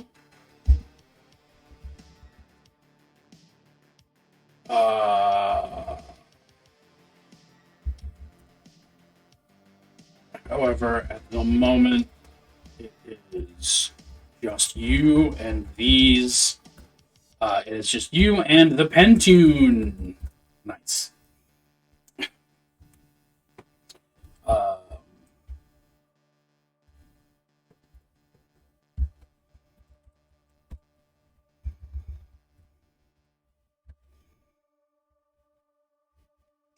If you guys chill on this guy for a while,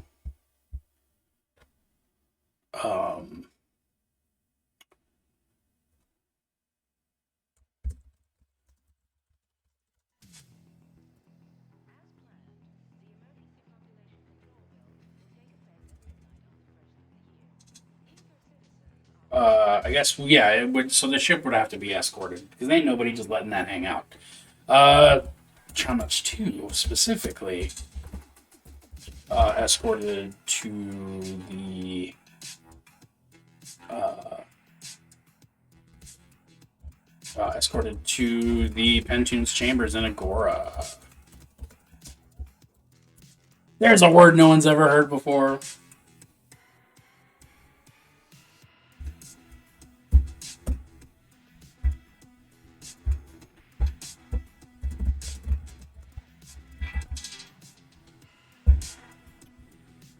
All right.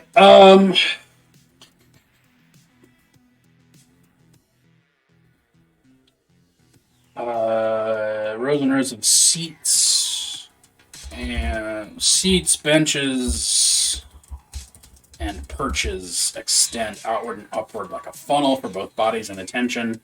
The center is a pentagram carved into the floor,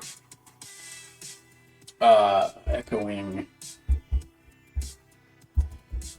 a symbol you now realize, you now recognize as the seal of Isrith, as the seal of the Pentune. At the point of each tip of the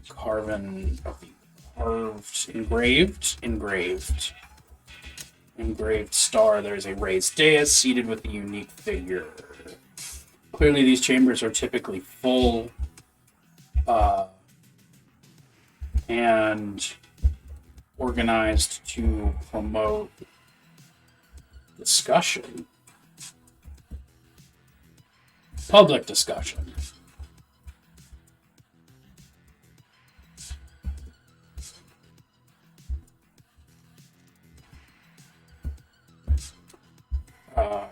However, at the moment, it is just you and the 5 beings that make up the beings that make up the Pentune, because there's more than 5 technically.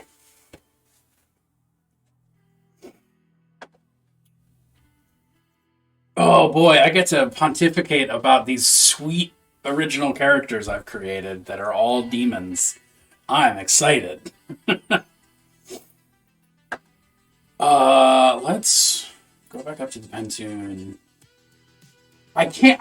I'm gonna have to explain these differently because I have notes on how I want all these characters to look, but they're not the notes that I want read out loud to my players.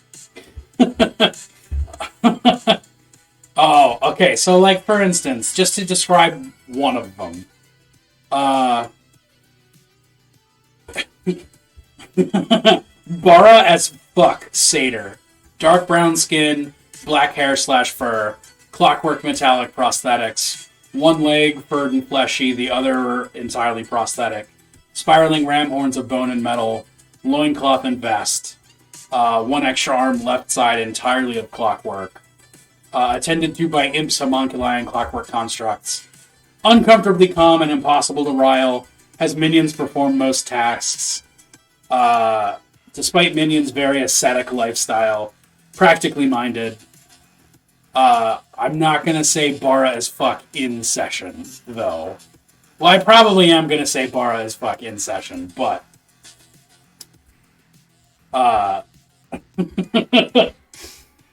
that's the design I'm going for. Is just a big hunky goat boy with some extra robo limbs.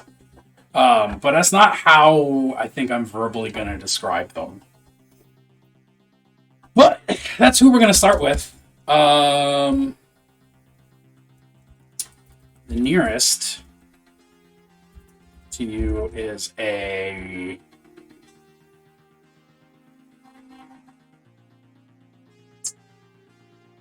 satyr. Satyrs don't exist in Metis, so is a goat man. He's a dark-skinned. hybrid. Is a dark-skinned goat man.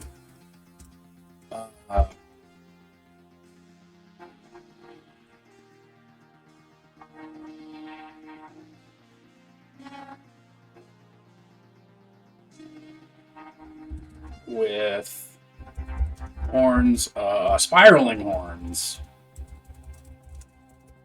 of both bone and metal.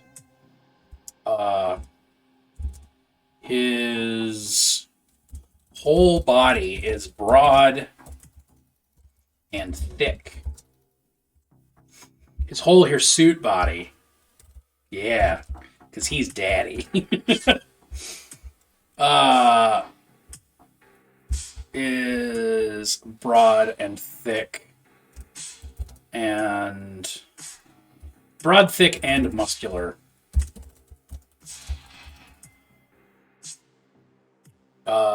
And he reclines on his dais, held up by a cadre of what was the words that I used out loud just a second ago? Imps, homunculi, and clockwork constructs. There you go. We'll just use those exact words.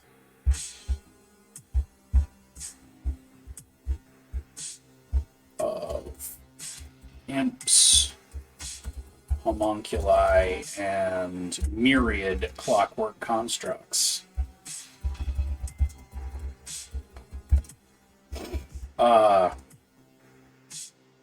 One leg, well, okay, no, how do I want to say that?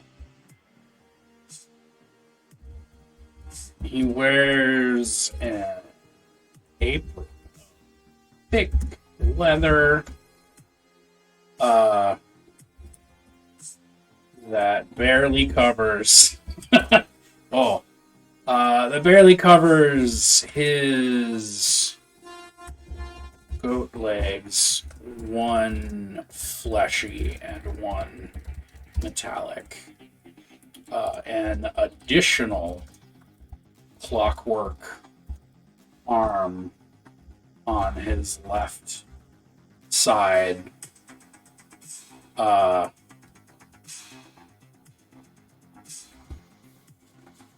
Additional clockwork arm on his left side. He probably takes notes, right? Yeah. No, he has somebody take notes for him.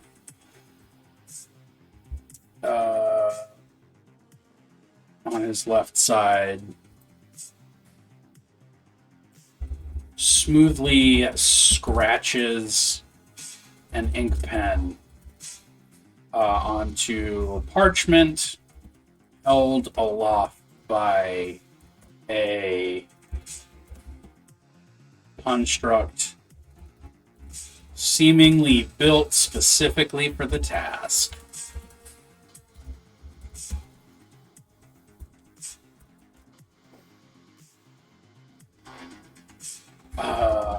The next.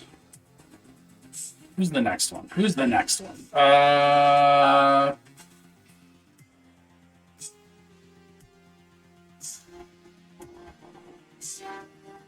Let's do...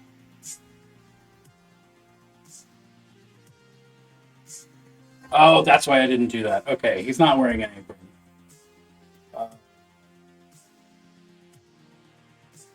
He wears a vest.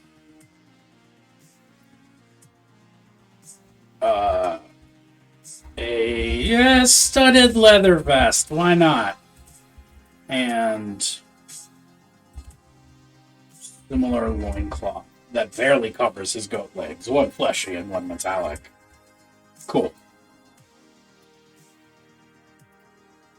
Necky? No, he's not necky, but he's pretty close to necky. He's just vest and loincloth. Which is close. One of these five is necky, however. So that'll be something. The next... Let's just go in order, I guess. Oh wow, I forgot how cool this dude is. All right, cool.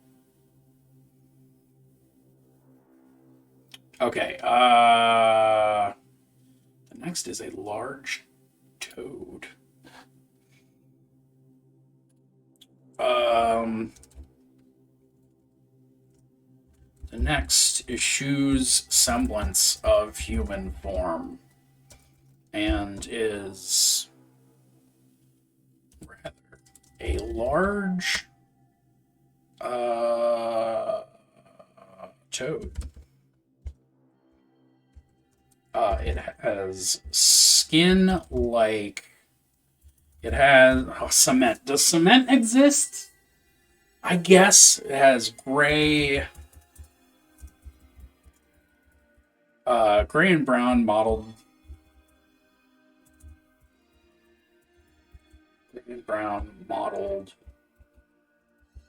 flesh that almost looks more like gravel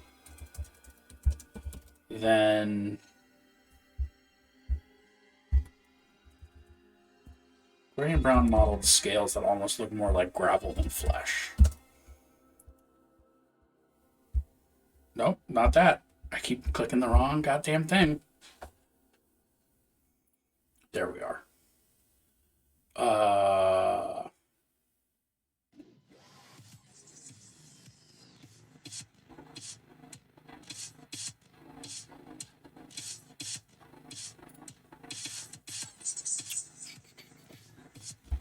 A dorsal spine of jagged, sharp plates, almost like slate.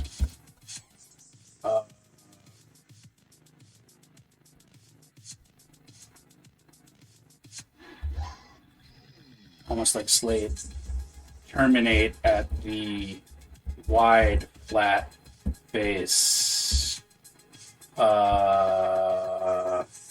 Fuck it, I'll just use their pronouns instead of being coy about it. If green brown mottled scales, dorsal spine of jagged sharp plates, almost like slate, terminate at their wide flat face. Two sparkling eyes like polished opals sit behind a nearly comically small pair of ruby glasses.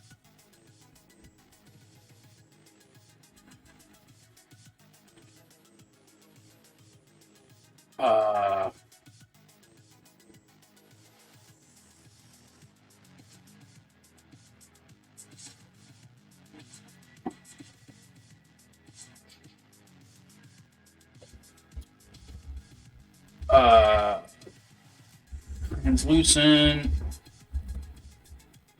quartz horns. Translucent ceratopsian horns.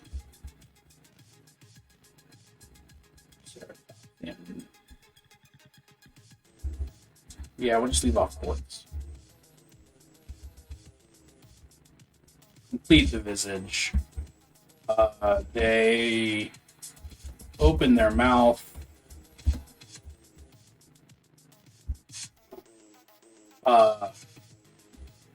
A wet pink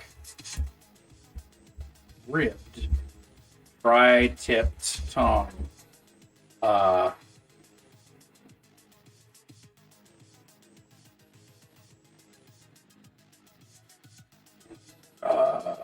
flicks out to moisten their eyes before returning to its home.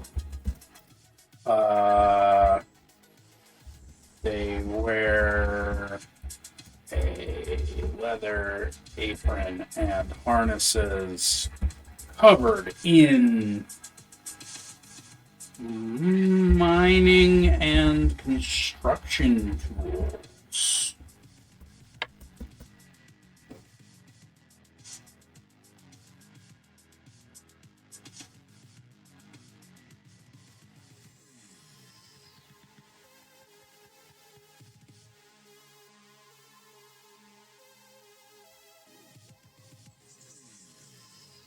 Oh, yes, dude. I'm so excited about all these guys. I just forgot about how cool I made these weirdos. All right.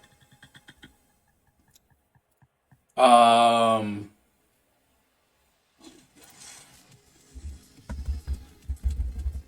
Sharp contrast to the.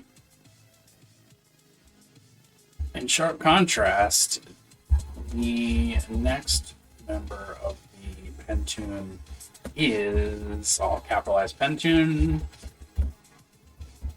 is a small and slight humanoid. So they too. Oh, wait. No, that's not the right pronouns. The baby.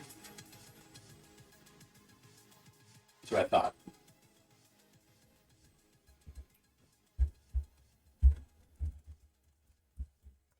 So Z2 is scaled. They are. The scales are glossy and smooth and gleaming red in color.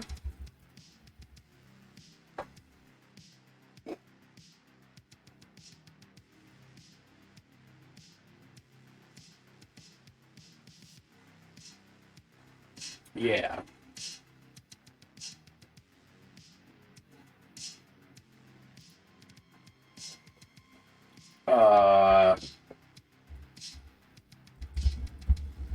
With patterns that seem to almost move. Yeah. No. Scales are glossy and smooth. And entrancing. Entrancing, not an entrancing, with entrancing flaming red patterns. Let's go.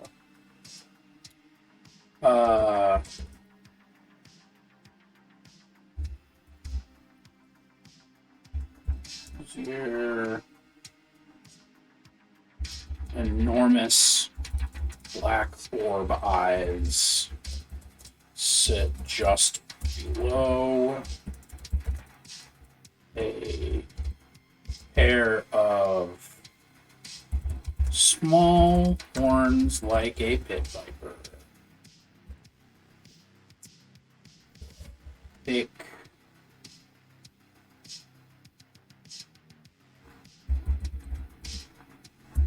How the fuck do you describe the Predator's dreadlocks? What? How do you? What? What is the flavor of that? Quills? Oh, okay, yeah. Quills would be a good way to put it. Braids, tresses, flesh braids, or predlocks. Predlock is a fucking funny term.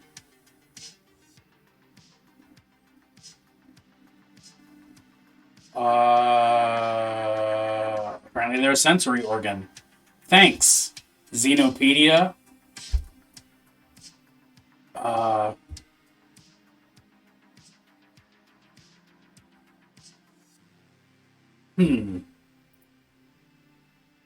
Vine-like. Just be thoughtful about what you choose that it isn't racist. You know, I'm trying to pick the right word.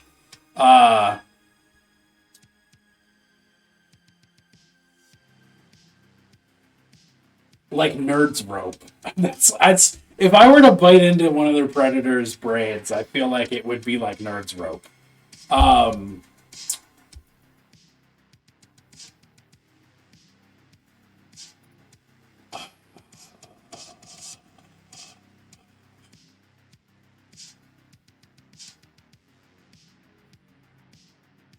vine-like, fleshy quill?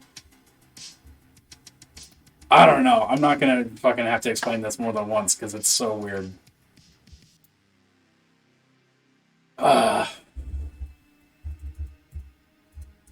Thick and vine-like, fleshy,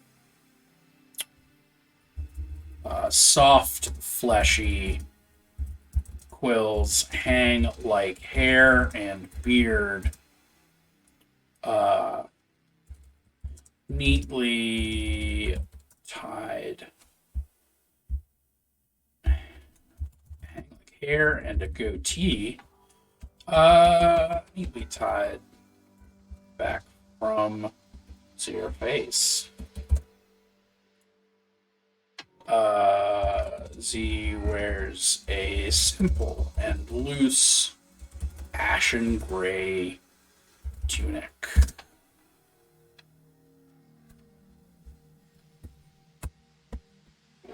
Thank you for Vine Light, Claire. That's a good idea. That was useful. And also, Junebug, I appreciate that reminder. It's important, especially in when creating creatures and peoples in fantasy worlds and science fiction worlds to not be racist and to be aware of the fact that you're probably going to be unintentionally racist and that you need to sort of double think that sometimes. All the time. All right, we got two more. Each progressively weirder. And arguably hornier? We'll find out. And then I think we're going to call it because we're right at that 3 o'clock. We'll finish describing the Pentune and then boom, we're going to go.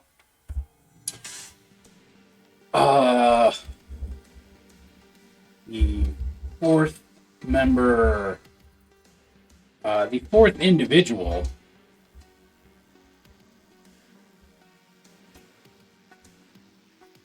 Nope, not that. I keep doing that.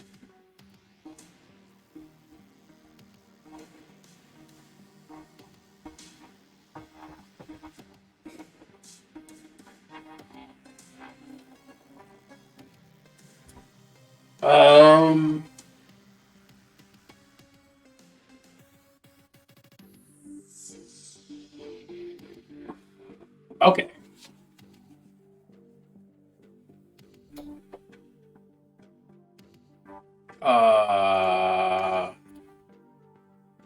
Fourth individual is would uncharitably be described as a very large grub.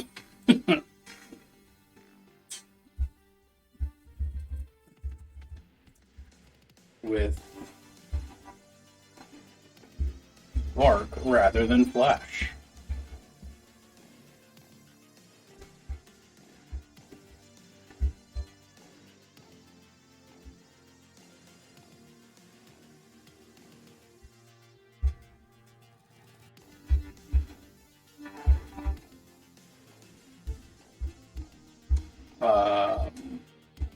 A mane of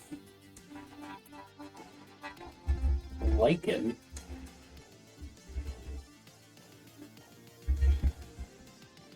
covers is invertebrate spine.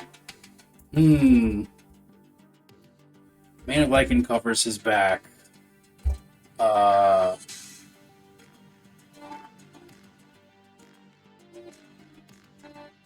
Actually, no. Let's do that differently. Fourth individual would be uncharitably described as a very large, very moist grub with bark rather than flesh. A grotesque but majestic pair of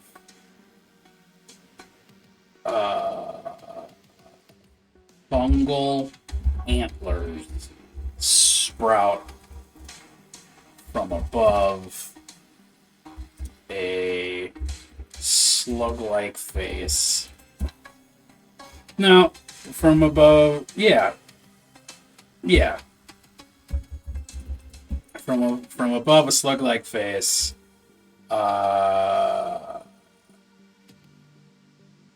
and similar growths continue all the way to the tail, though none are as pronounced, and they become fuzzier.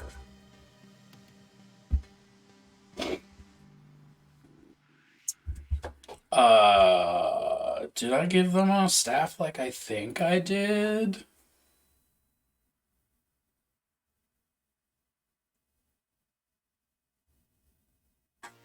I must have. Did I not do that somehow? Okay. Uh,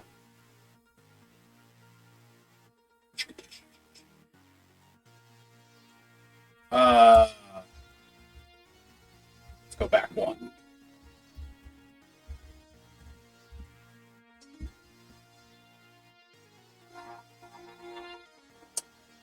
Z wears a simple and loose ashen gray tunic and steeples their fingers as he absorbs the sight of you. The fourth individual will be uncharitably described as a very large, very moist grub with bark rather than flesh. Grotesque but majestic pair of fungal antlers sprout from above a slug-like face. Similar growths, and similar mycelial growth continue all the way down to the tail. The none are as large or pronounced.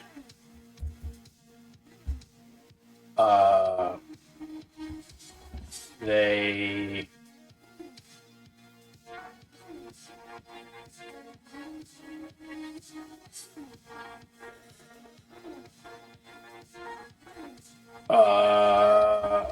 they recline on their dais, holding up a large plate of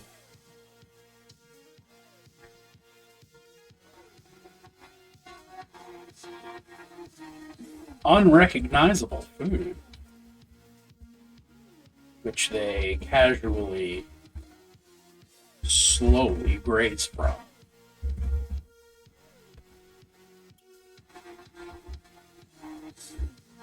Which he casually, slowly grazes from, because he's like, "Hey, baby!" Casually, slowly grazes from. Final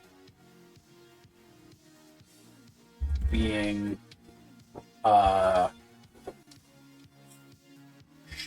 do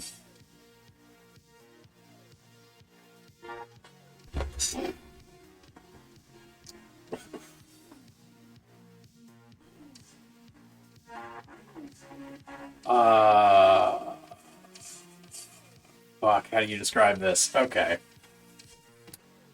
Final being has the legs and tail of a crustacean. A rock lobster, if you will. It's funny that somebody said rock lobster earlier.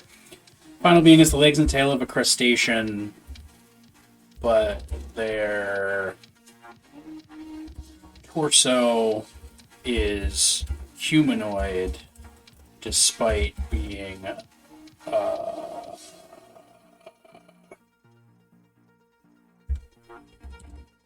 gray, blue, and off-white, like a shark.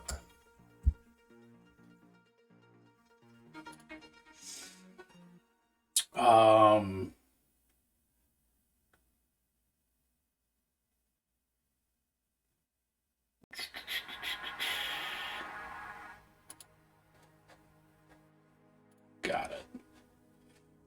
a long pair. No. A gently twitching pair of antennae poke up from beneath a... From where? From beneath a writhing mass of tentacles. Long and thick enough to hang down before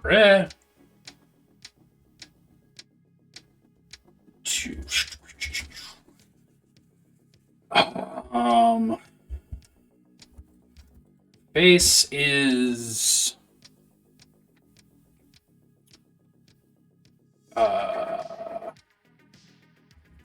let's do rows and rows of sharp teeth sit behind full pouting fishy lips. Sit behind her full pouting fishy lips. Gently twitching pair of antennae poke up from beneath a writhing mass of tentacles.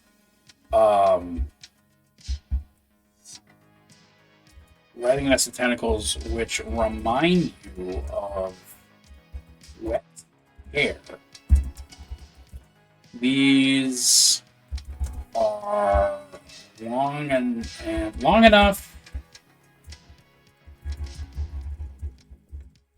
and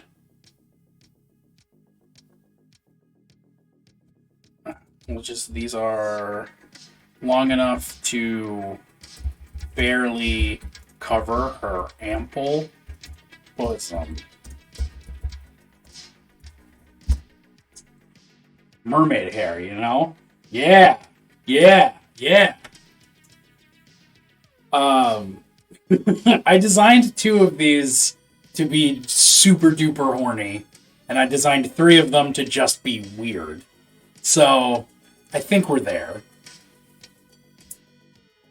Did I have anything else that was particular visually? Yep, got it. Cool. Buy bait for Talia? Yeah. We'll also buy bait for Bennett. Tetsu's been sent. Okay, cool. Hey, there you go. I also just think I finished these descriptions. We have the same types? You're kidding me. Is that a reason why we got together? Okay. I don't want to view older messages. I want to jump to present. Christ on a bike, Claire. That's frightening. It's very hard to grok. Open in browser. Let's go.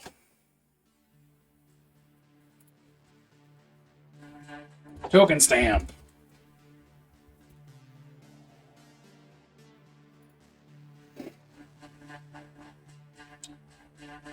It's confirmed in the upcoming Rogue Trader game you have a sumptuous boudoir aboard your stately vessel, and you can have torrid affairs! Yes! I'm so excited for this fucking game. Fucking horny Warhammer game that's not about Space Marines. Mwah. Let's get this fucking Tetsu droid.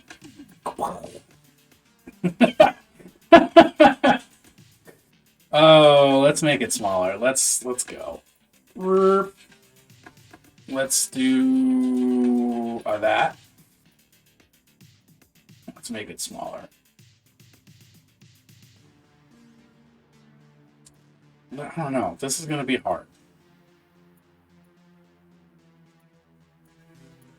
Yeah, all right, we'll do that. That's the one. I started to make more angular for the D12 shape, but the desire for angelic horror overrode that. It worked perfectly. I'm cool with it.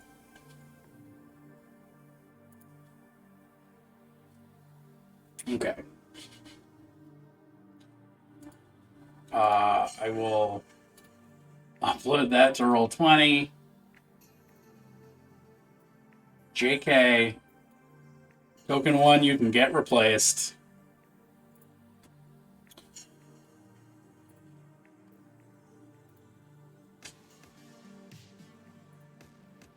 Delete selected. Yes.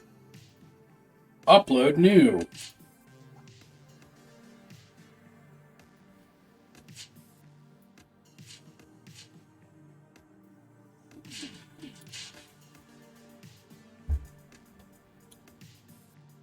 All right. Medium. No, I want you to be bigger, please. There we go. Medium. Large.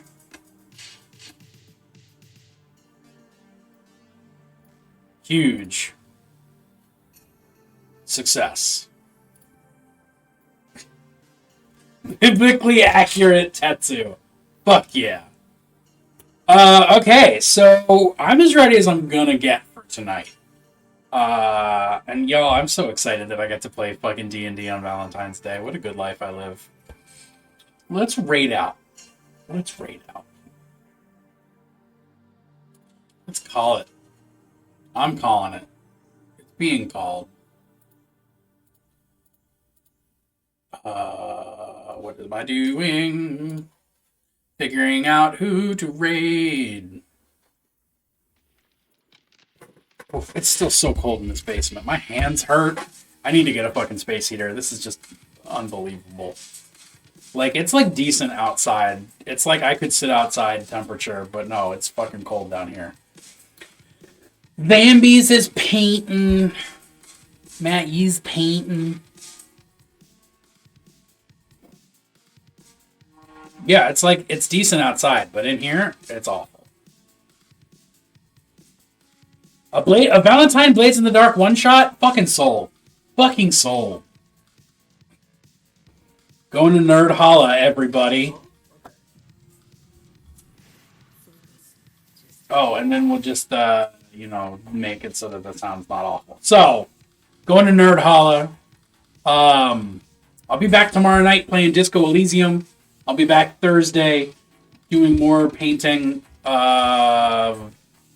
Mostly that Doom diorama, that Doomerama, that Diadoomra. I don't know, whatever. Uh, I'll catch y'all. It'll be great. Some of you I'll see later tonight, so we can D&D. Some of you I won't. Either way, gonna hit the store and get a pen to match Iris's. Fuck yeah. Peace.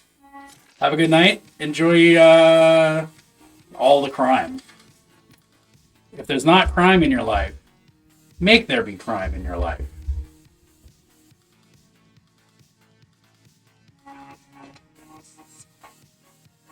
Yeah, do crimes.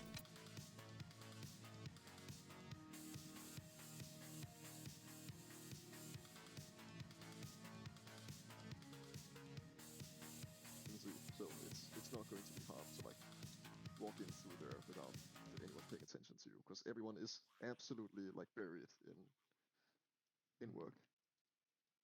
In guts. Make it look like you're helping. Also Pick up, guts. pick up a food dish or something. Yeah, all of the looks mighty scrumptious, and we haven't been able to, eat anything. Yes, I feel like I might pick up some things to give to get to my trusty lurks when they are done with their job. Sure thing. Good Speaking of lurk. lurks, Good lurk. speaking of Mhm. lurks, I think if you